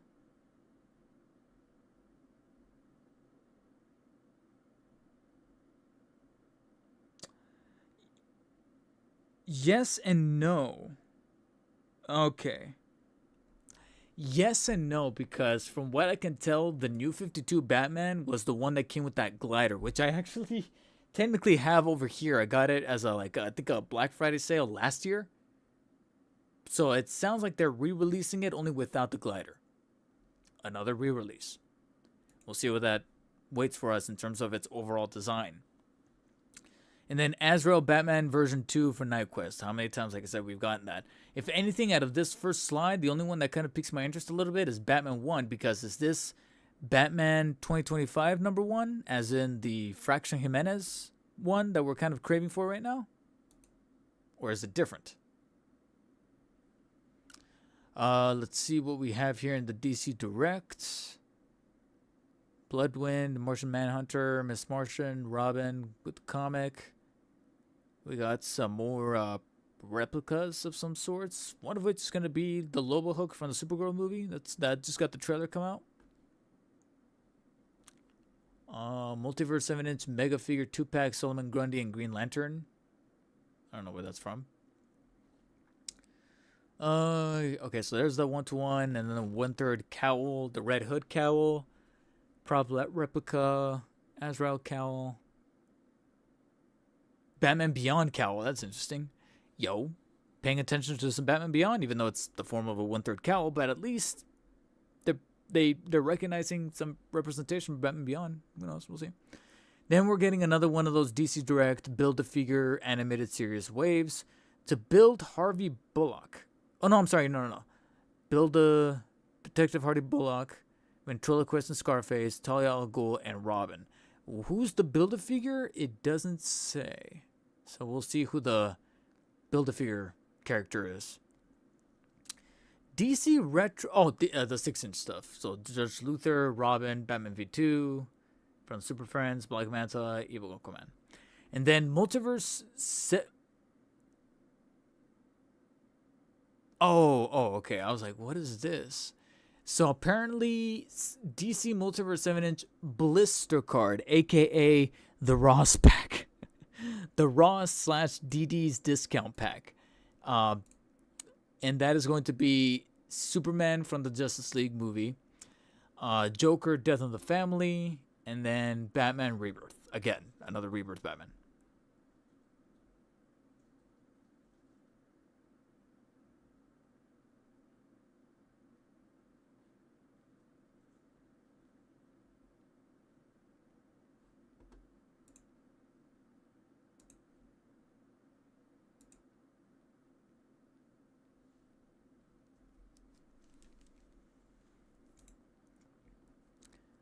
Theatrical vehicles. Oh. That's funny. McFarlane said, oh, Hot Toys is not going to do it? All right, well, then we're going to do it. They're going to do the Bat Missile from Batman Returns. That's funny. Elite Edition Founders. Okay, so more of the Founders, the Image Comics characters. Helldivers 2 characters, Elite Edition? That's weird. And so I can only assume that this Batman 1 right here in the middle is in fact the Fraction Jimenez 2025 Batman number 1. That's cool. What's not cool is, like somebody mentioned here in this comment, still no Absolute Batman. I'm a little scared that they might have started a little late on Absolute Batman, if I'm being honest.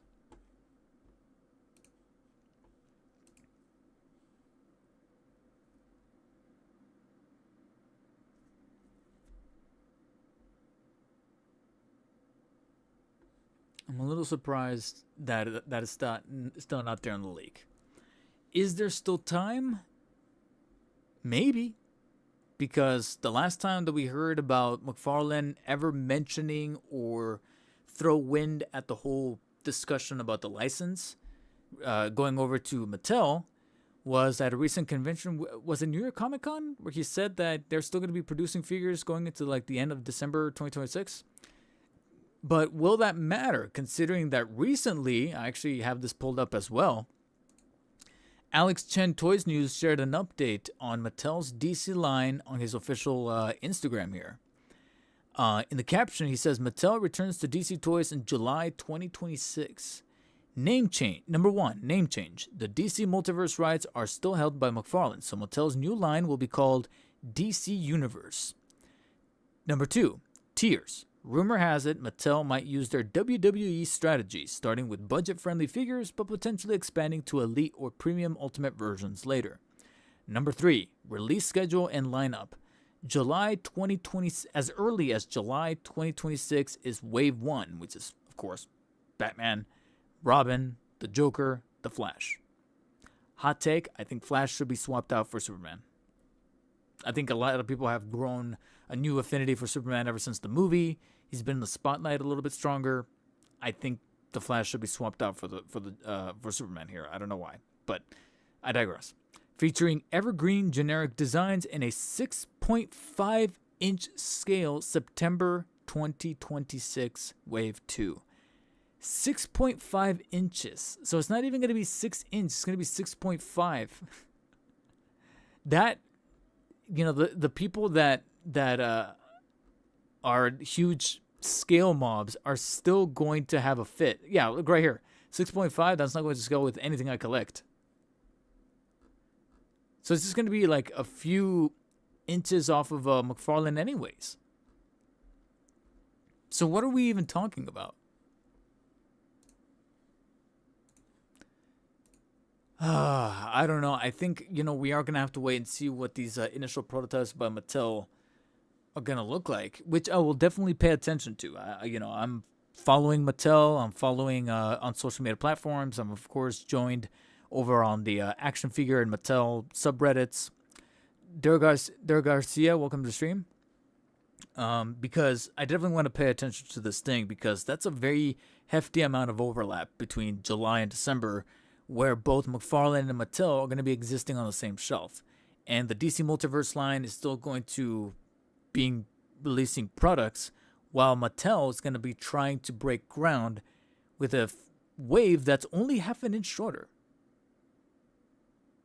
And I just feel like it's just going to confuse both hardcore collectors, toy hunters, and even parents that are just trying to get a figure for Timmy, but then they're going to see that there's a Batman from DC Multiverse and a Batman from Mattel that's called DC Universe, and they're going to be like, what do I get? And then you'd be surprised by how easily confusable, I know that's not a word, confusable, easily confused the common consumer can get, to where they have so much confusion happen to themselves that effectively they end up buying nothing. Having worked at Best Buy for just about 3.5 years, you'd be surprised by how much I try my best to explain the difference between two different computers, which still result in the customer getting a Chromebook. I would tell them the exact differences and how it would help them in their day-to-day life of a HP laptop versus a Lenovo laptop, or Dell, big companies that are general Windows PCs with an awful lot of flexibility and so much, and how I would try my best to not confuse them or burden them with terminology about RAM and processor speed. I would simply just say that I would use these tasks, this way. And they will still just end up getting a Chromebook because it's only $200. And like motherfucking clockwork, I would say, I wouldn't verbally say this, but in my head, I will be like, I'll see you at the end of the week. Lo and behold, end of the week, there they are in customer service trying to return the Chromebook. So how much do you want to bet that they're going to look at this DC Multiverse and DC Universe and then think to themselves, well, there's that $5 Spin Master figure. Let's just get that. Then McFarlane goes out on a whimper if they're, in fact, losing the license by the end of 2026, financially wise, which then means that their budgets are going to get constrained, which means that we're going to lose, the figures are going to cost more and come with less. And then DC Mattel doesn't have the foothold to take over. If they were to produce the next best thing, they come in falling on their faces, because then they're not, selling much.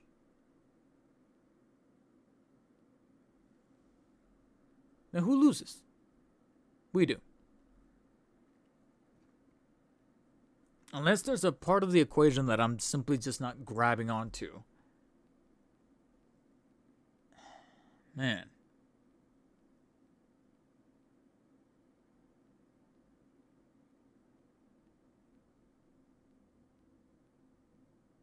Well, Skelly Bones, like you just said, you hope that they line up with Marvel Legends, but from what I can tell, they're not. They're going to be taller.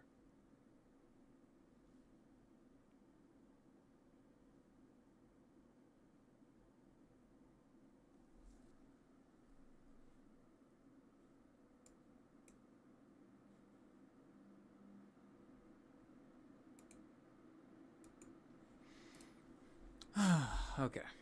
So, let's briefly go through this Marvel Legends stream. And trust me, we're going to breeze through because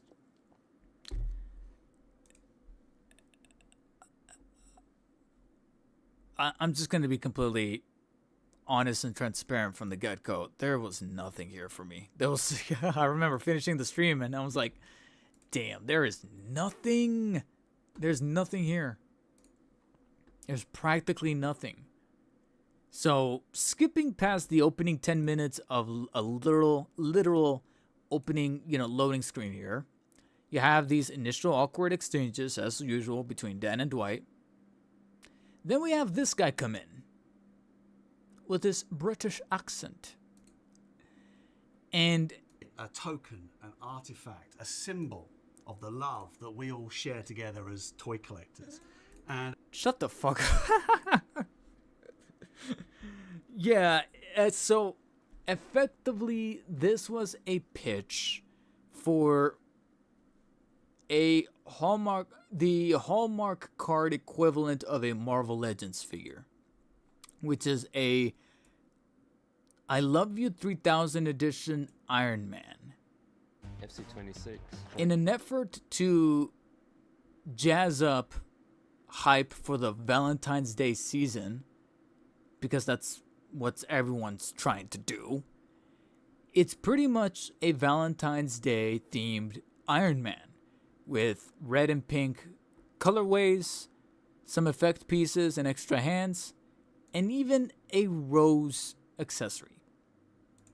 But the intention is that you're supposed to not buy this for yourself, but like give it away now to a significant other or a friend, and likewise also write in a la Valentine's Day card your own little personalized message on the inside. To and from I Love You 3000. So what do you guys think? Day one? I'll skim. I'll go ahead and jump to what's next here. But in the meantime, let me see if I could find it, because I think it was none other than the man, the myth, the legend himself, Toy Shiz, who I think posted some pretty funny. I think I found it. No, that's not it. God damn it. There were some. Oh yeah, it was Toy Shiz. Okay, so let me just go on his Instagram here. Let me switch on over here while I also take a gander at your guys' chat.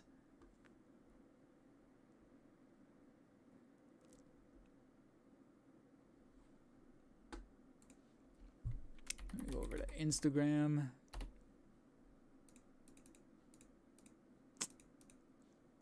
It was Toy Shiz who posted it. Oh, I can't find it. Where's my search? Instagram always changing stuff.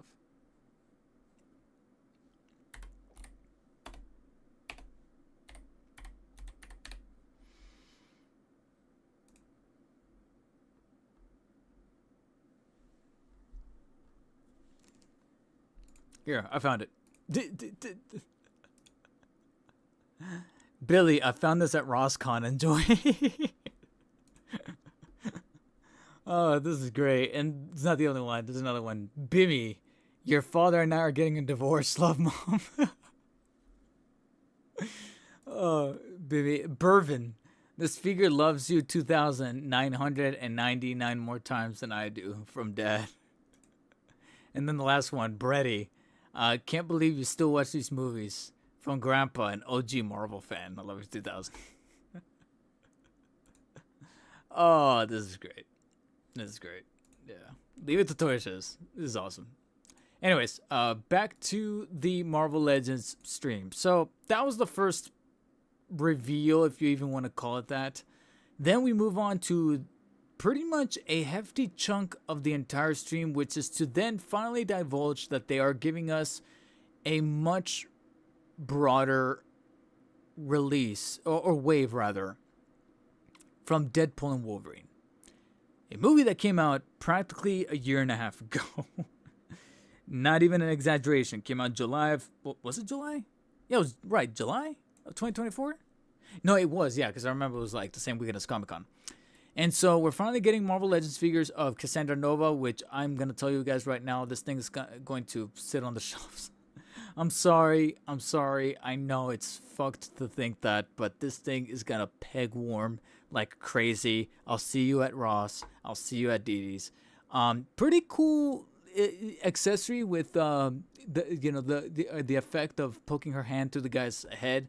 And from a business standpoint, it makes sense to at least make that into an accessory. That way, like as they demonstrated here, you can utilize like a Matt Murdock figure, pop off his head, and just put it on or any suited character, just pop their head off and just pop this one on, and it'll look just like it did in the movie. So that's pretty neat.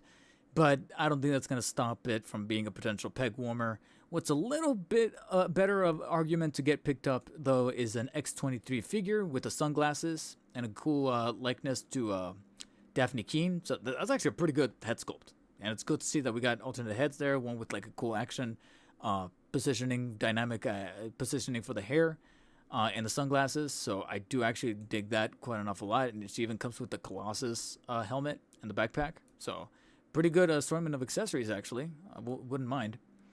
And then we get Blade, which admittedly also looks cool. And again, another good likeness. And that's the thing that I won't knock Marvel Legends, is that they can really hit it out of the park when it comes to their head sculpts. It actually looks like the actor. So their ink jetting, their sculpting is actually, you feel where the money's going towards in terms of those looks and that technology. And I'm like, all right, that's cool.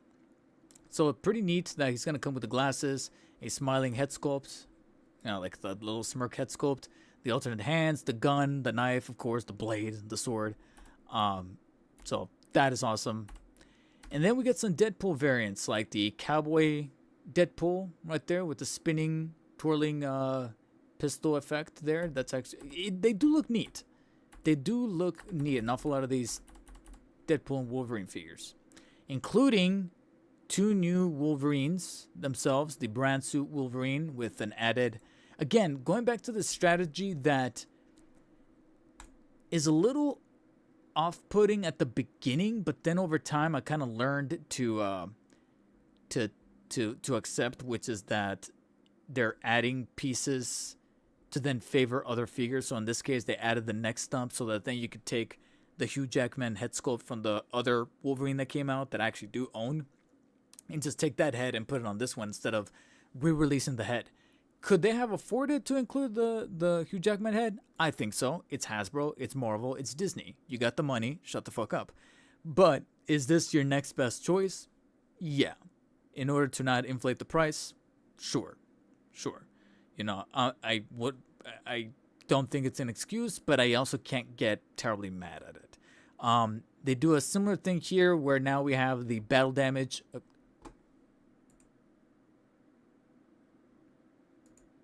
Really? You got ads. The battle damage Wolverine with the bullet holes and the scrapes, and then the sleeveless arms from the climax, along with a grimacing head and a neutral head. Once again, no Hugh Jackman head, but there's reason enough to believe that if you're picking this guy up, you probably already have the original version, and you could just swap out the heads. So, okay. And then it all got punctuated by a opening scene Deadpool. So it's going to be what is kind of borderline, I gotta be honest, it's borderline a Maximum Series Deadpool disguised as a movie Deadpool. So I wouldn't be surprised if this guy's going for like $50. Once, when did they say the pre-orders go live? Oh, well, January 29th for that Deadpool. The other figures are already out for pre-order. But that specific Deadpool, they know that they still need time to give us a proper price, because that's the new thing that Hasbro likes to do now, is to tell you when the pre-order is going live, but they're not going to tell you what the price is, just like they did with that Maximum Series Spider-Man. Fuck you. And it looks like they're doing a similar thing with this Deadpool, because they know that it's teetering on pretty much being a Maximum Series Deadpool on top of the comic Maximum Series Deadpool that they already made recently. So now you're getting a movie Deadpool, because effectively it's the figure, it's the bonus hands, it's the gold pistols, It's the dagger, but then on top of that, you get the alternate hands that come with the Wolverine claws, bonus Logan adamantium skeleton along with the head, dog pool is in there, and you get the Hulk hand accessories, the Hulk hand toys that he uses. If you know, you know. Really good amount of accessories. I'm not gonna lie, to where out of all of these figures, it's actually this Deadpool that and then maybe Brown Suit Wolverine that I'm a little intrigued by. It's just that this all would have just hit harder if it had been revealed earlier, not a year and a half after the release of the movie, which is why even until now I still have not pre-ordered any of the Deadpool and Wolverine figures that are already up for PO, including that Brown Suit Wolverine.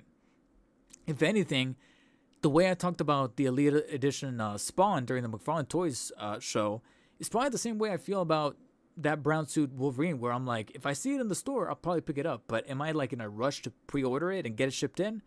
Not so much. Not really. So, yeah. But we'll see what happens on January 29th when the pre-orders for this guy go up. As people have noted in both the comment section, the chat, and even in my chat during the stream right here, is that you'll notice that there was absolutely no mentioning of Gambit. No Gambit. Which has prompted some people to adequately believe that they are probably saying, you know what? Gambit's going to be in Doomsday. Let's just not even bother with the Deadpool and Wolverine figure and just see how he looks like for Doomsday, and we'll make a figure out of that one. Makes sense.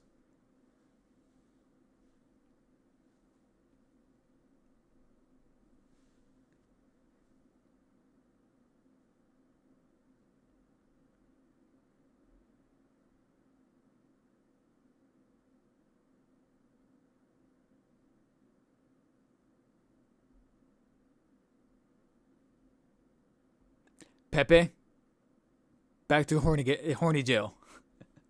Stop it. Bunk. Anyways, and let's just wrap this up, because like I said, there was barely anything for me to chew on here since we get to some more. Well, they recap on some teases that they had before, leading us to this Grizzly figure. I think it's called the Grizzly. I could be wrong. That's his name, right? Grizzly? Where's the box? Show me the box. Or what's it called? Marvel's, yeah, Grizzly. Don't really know much about the character. I do know that this pretty clean looking Ghost Rider, where if I was a bigger fan of the Ghost Rider, I would probably actually pick this up because I do like the colorway, and even though I could have liked some black and grays inside of the Art Deco for the bike, I do like the fire effects, and I do like the classic looking approach to the suit and the head sculpt with the fire on top of it. I do like that. So that Ghost Rider actually does look pretty sick. I don't mind it. I don't mind it. Like I said, not in a rush. Abomination, okay, whatever's. And then more of these 2-packs, kind of recapping the recent, what is it, the Astonishing series? X-Men. So they revealed now a Kitty Pryde and Colossus 2-pack reveal. Neat.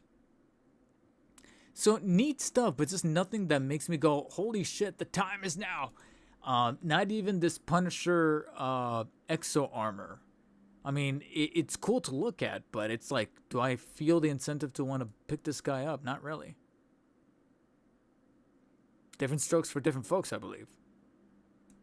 So it's pretty interesting that there was, frankly, not a single mentioning of anything Spider-Man related. There was nothing Spider-Man related. So it kind of sucked to be a Spider-Man fan and watching this Marvel Legends stream. And for it to be the last one of the year, it's like, okay. It's like it's the embodiment of the term, okay. You know what I mean? You know what I'm saying? It looks badass, Skelly. I'm not, knocking it, but it's just like I said, in terms, where we're at in terms of money and where we're spending it at, figures costing more, quality going down more to where now we have to look at some of these either third parties or overseas companies that are technically licensed, but they're not your traditional, fare that you find here in the States, and you're going to have to pay a little bit extra for that premium quality. It's really where, you have to start making selective choices. One good example, as somebody mentioned in the chat, is the pre-order launch of UP Find Yours Dark Knight's Metal The Red Death. So you can see it right here. Looking very clean with the paint applications. Articulation looks nice. The accessories, you get the extra hands. The base that I believe is designed to connect to the rest of the Dark Knight's Metal figures that are going to be under this brand, UP Find Yours, slash lpzz, kind of, sort of, but not really. And you also get that little skull piece with the skulls right there. Of course, the red electric effects, and then the additional alternate face sculpt there. I mean, for a 6-inch figure, it almost looks like one of those big statues that you practically pay like $1,000 for. And yet, it's going to be a 6-inch figure that you can actually articulate and move around and play with. Look at that. Next to that, Batman Who Laughs, and you can tell right here demonstrated is the connectivity of the bases. So this is ultimately where my attention is going into 2026. If I'm being completely, like I said, blunt, transparent, and honest, is that I feel like I'm gravitating towards this much, much more than I am towards either Marvel Legends or even McFarlane toys going into 2026, which is why I didn't find anything to really grab onto with that Marvel Legends stream. And now, after earlier watching the McFarlane Toys holiday special show, I ended up, doing this, sinking my fingers into my face when I saw that there were somebody just re-releasing Dark Knight Trilogy and Christopher Reeve figures for this new theatrical edition wave, and not really delivering on something that's been long overdue, like a Brandon Routh Superman, or going over to the comic side, Batman 2025, which I'll give him the benefit of the doubt in saying that that's a little bit on the late side. I feel like Brandon Routh would have been peak, as the kids like to say, or going back to Arkham, their own Arkham Origins. I feel like Arkham Origins Batman from McFarlane, I think that's been in demand for like since 2022, 2021 even. Ever since that Deathstroke came out, because they released Deathstroke, but they never did a Batman. Why? And that Deathstroke is from Arkham Origins. It literally says it on the box, Arkham Origins. So I'm like, where's the Arkham Origins Batman? Is it a licensing thing with WB Montreal or WB in general? But you were able to do Arkham Asylum Batman? I just don't get it. It's been on that list for so many people that have made it very vocal, and it's not even in the leaks. So you could definitely give him the benefit of the doubt that maybe Absolute Batman or Batman 2025 is too recent, and we know that sometimes when it comes to like these action figures from various companies, the timetable of a figure that gets conceived in that super early thought stage to when it finally gets shown off as a prototype is somewhere between 10 to like 15 months, something like that, maybe even 18 months, a year and a half. Okay, then where's Arkham Origins Batman? Because that thing has been in demand since, like I said, 2022, maybe 2023. It's been almost 3 fucking years. So while you guys kept us kind of in the dark without proper communication, now I'm looking at companies like lpzz/UP Find Yours. Now I'm looking at InArt with their recent reveal of that Arkham Origins Batman, which I can actually kind of show off a little bit here with Toys Metaverse's page, who now has it sold out. Great. I didn't think it was sold. I'm actually kind of surprised that it's sold out, considering they're charging the full amount. They're not doing the whole like split payments thing. Now, I did put down a pre-order through Bombasby. So I have secured a pre-order, but like I said, I'll try to maintain communications with InArt to see if maybe we could work something out in the next 1 or 2 months, so that way I don't have to wait until, when is it? When does it say? Q3 2026. But we shall see. But like I said, now we're waiting on companies like InArt and lpzz, when companies like Marvel Legends and McFarlane Toys just waited too long. You know, they needed somebody else on that team to not have the blinders, too narrow-minded, too narrow-focused. And now it looks like a little bit of that price is being paid.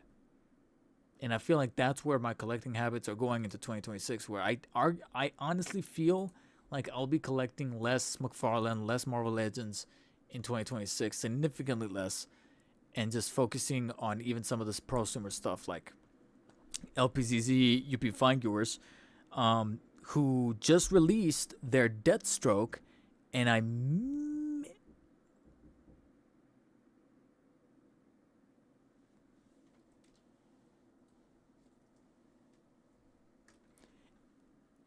may be getting it in the very near future, because I do have a pre-order with Toys Metaverse. Sorry, I thought I heard something. And I follow them on Instagram, and on Instagram they posted something that alludes that they might be fulfilling more orders, and maybe I might be among them. We'll see. But yeah, so I'm waiting on that Deathstroke. I'm waiting on what else am I waiting on prosumer wise? Someone's at my front door, but they're knocking excessively in a way where I'm like, what the hell is that? I should be quiet.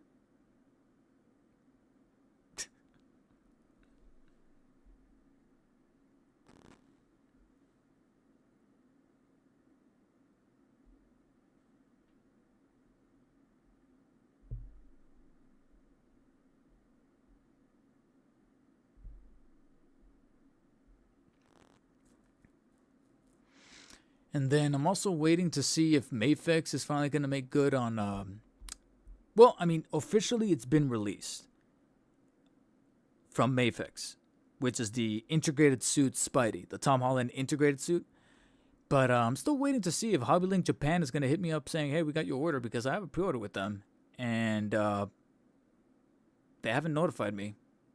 And we're in that crunch portion of the holiday season to where I feel like if I don't hear from any of these storefronts like Toys Metaverse or Hobby Link Japan by like tomorrow or best case Monday, I think that's it. I think I'm gonna have to wait until like second week of January to officially get some kind of movement happening of like, hey, we're shipping out Deathstroke from lpzz, we're shipping out Mafex integrated suit Spidey, which has officially, like I said, released, because people over there in Hong Kong or in China are able to literally walk into their stores and pick it up.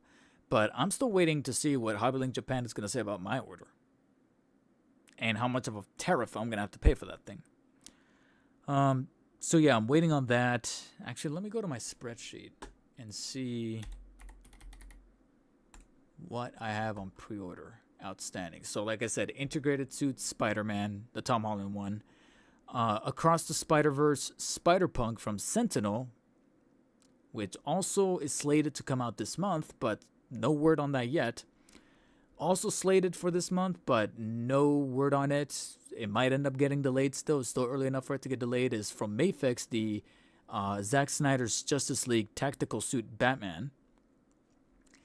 And then slated for Q4 of 2025, but still has potential to get delayed, is that third-party Sawtooth Spider-Man 3 Venom and the lpzz/UP Fine-Viewers Batman Who Laughs, which is also slated, which I do have a pre-order for from Toys Metaverse, but again, it's slated for Q4, but considering that I haven't seen any like photos of it or rumblings of it, I'm like, that might get delayed.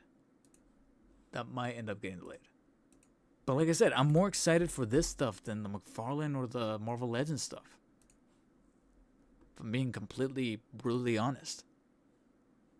So don't be surprised if like going into 2026, that's really where my content is leaning towards. Just more so the import stuff and not so much the in quote unquote in-house stuff. Oh, here's another figure that I'm also kind of interested in is Pop Mart Cross Gong Studio 112 Hush Batman with felt goods. I'm kind of interested in this. So, yeah. This is honestly what it's ending up being, more so of the what's gauging my interest a bit more than the in-state stuff.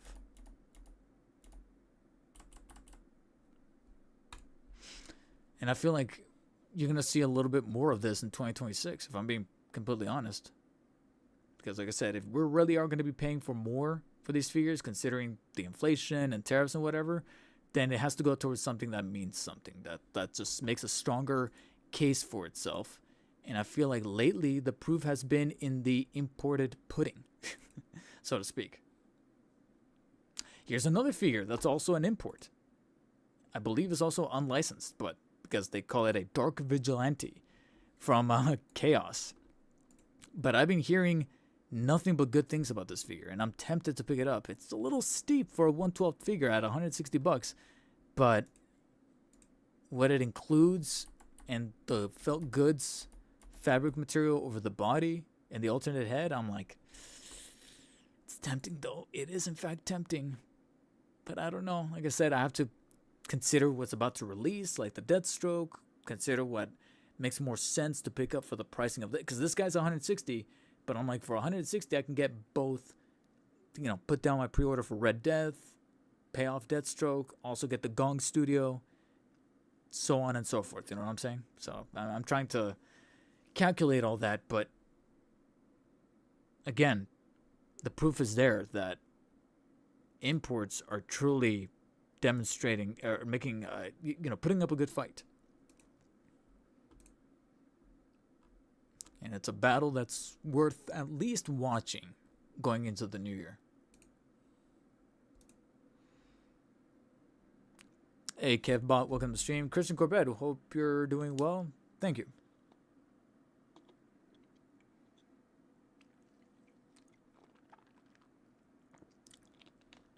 And Skelly Bones, that Sawtooth Venom, I've already seen some in-hand photos and videos of him, so I'm like, is that about to release? Maybe, but nothing official. Nothing super confirmed.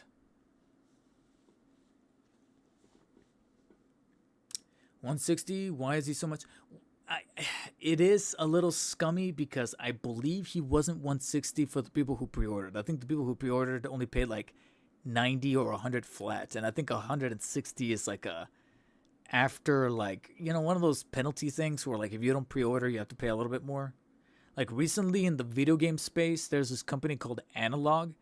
They released like this clone machine that's supposed to be modeled after the Nintendo 64, and when it came out it was 240 or 250, something like that. That first batch of like pre-orders was 250. They shipped those out, and recently they restocked it, but then they restocked it at like 260 for the standard version and 300 for the clear colored version, like the original N64s used to do. 300. And I'm like, all right, screw you guys. Here's your second chance, but you have to pay more because you didn't do it then. I'm like, well, I didn't have the money then. Now you're charging me more just because I didn't have more money then, for being too poor then. Don't do that to me. Why are you doing that to me?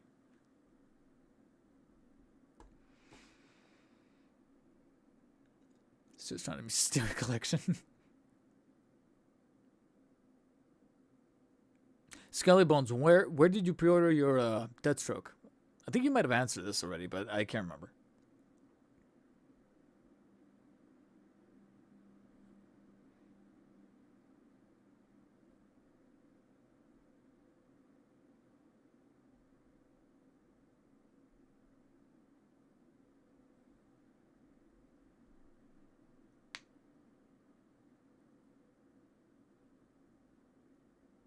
Yeah, Pepe, if you can't keep track, which is what then started to happen to me, do a spreadsheet. That's what I do.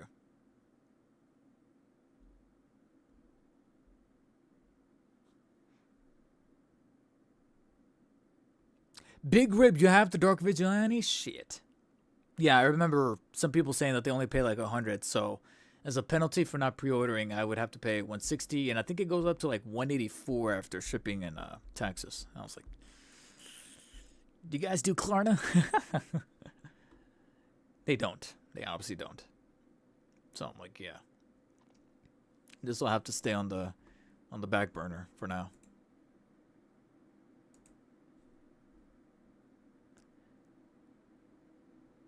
Toys Metastroke. Metastroke. PO day 1. I pre-ordered, I think I might have said this already before. I pre-ordered like 8 days after the pre-orders went up. Pre-orders went up, funny enough, on my birthday, the 13th of August, August 13th. But I checked my order information and I pre-ordered on the 21st. So I definitely was not batch 1, but it's possible I might be batch 2. And like I said earlier, literally today, they did in fact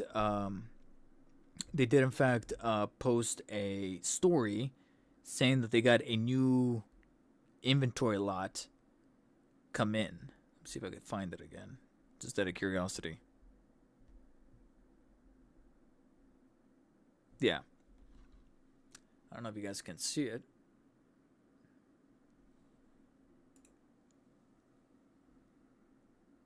They posted a story saying there's the Deathstroke box and it says arrived, and a little caption. You see the caption right there, and the caption says, due to the peak season rush, a large volume of orders are being shipped out at the same time. We are fully focused on processing and fulfilling shipments, so customer service responses may be delayed. Thank you for your understanding.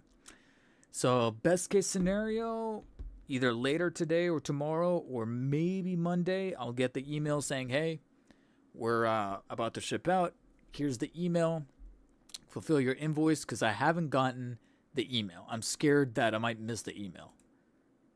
That's all I need, is to not get an email, and then after a while they're like, oh, canceled. I'm like, just like Sideshow did that one time with my Artisan Anakin. Fucking stupid.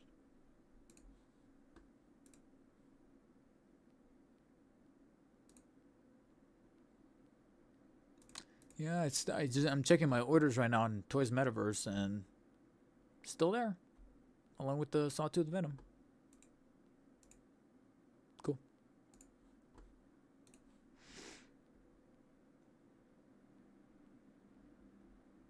I gotta be honest, Skelly, that might have been a Freudian slip, because I like the sound of that. Toys Metastroke. I'm about to pull a Toys Metastroke. I don't know why. I just like the sound of that. Big Rib you got from 16 Kit. And that's the thing. Right now I'm debating as to where I should put down my pre-order for Red Death. If I should do 16 Kit, who's charging, I think, $25. Toys Metaverse, I think, is doing 20. And then Bombus B is doing 15. Let me check Bombus B again one last time.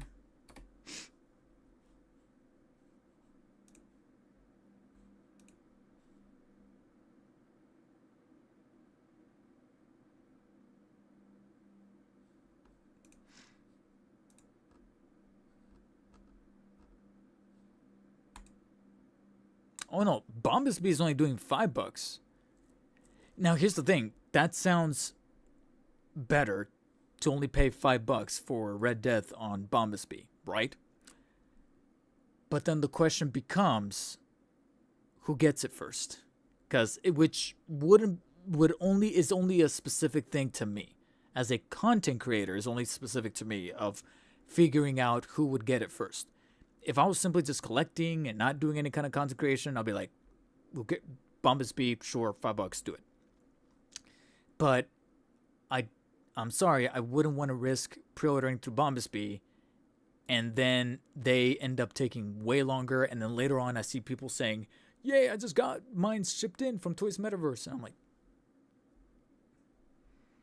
and like I said, I'm not in the best financial state to be putting down pre-orders everywhere. So that's why I'm like, shit, who should it be for lpzz / UP Find Yours Red Death? Bombus B, 16 Kit, or Toys Metaverse?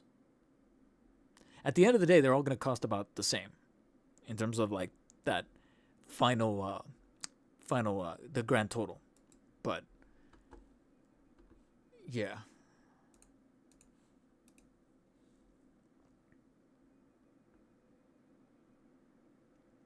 Gun Damn It usually has some low. I have seen more than enough stories saying that Guns Damn It though is a little slow. Am I wrong? Because I think I've seen that they said that their NRD is low, yeah, but you just sometimes end up with like a figure like a month after it gets released.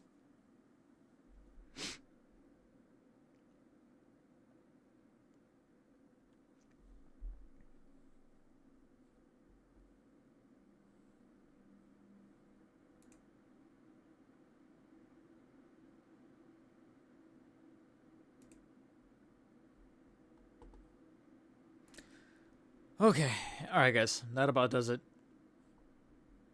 I'm getting hungry. It's already dinner time, and I think I might need to use the restroom. I don't want to give out too much information, but I think I need to use the restroom. Let's just say I would very much prefer to use the restroom before eating, because then it'll make eating much more comfortable.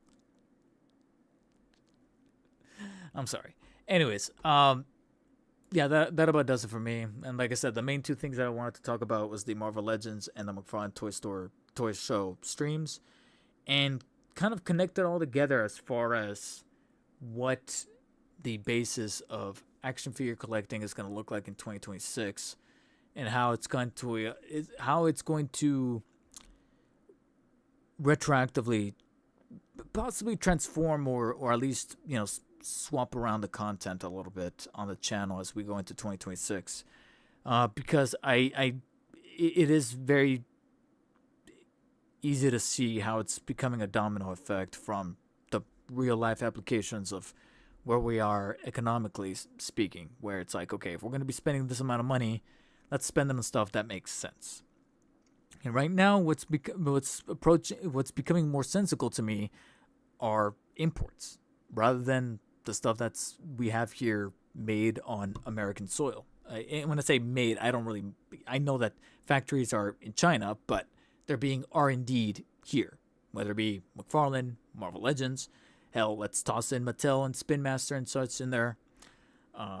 But yeah, anyways, like I said, I gotta go. Nature is now calling much more heavily. Brent Graham, Big Rib, Skelly Bones, Pepe Instigator, Kev Bott, Alex, Christian Corbett. Who else am I missing? De Garcia, Ultimate Collector, Michael Gutierrez. I think I've seen your name, but just in case, I'll say it again. I said Big Rib, I believe. Jason's Electric. And I believe that is it. Alright guys, thank you for tuning in. I know it was a little unorthodox, and I know it's still a weekday where a lot of people are working. A lot of people are probably, ended up tuning in a little late, but I get it. It's Thursday. Probably still at work, probably still at school, but I might be busy tomorrow, that's why.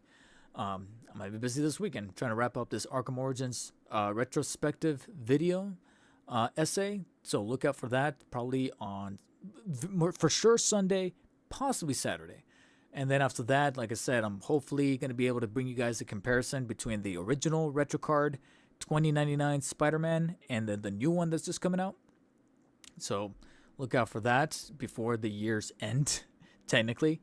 And we'll see, But until next time, guys, take care. And as always, stay humble. Catch you guys later.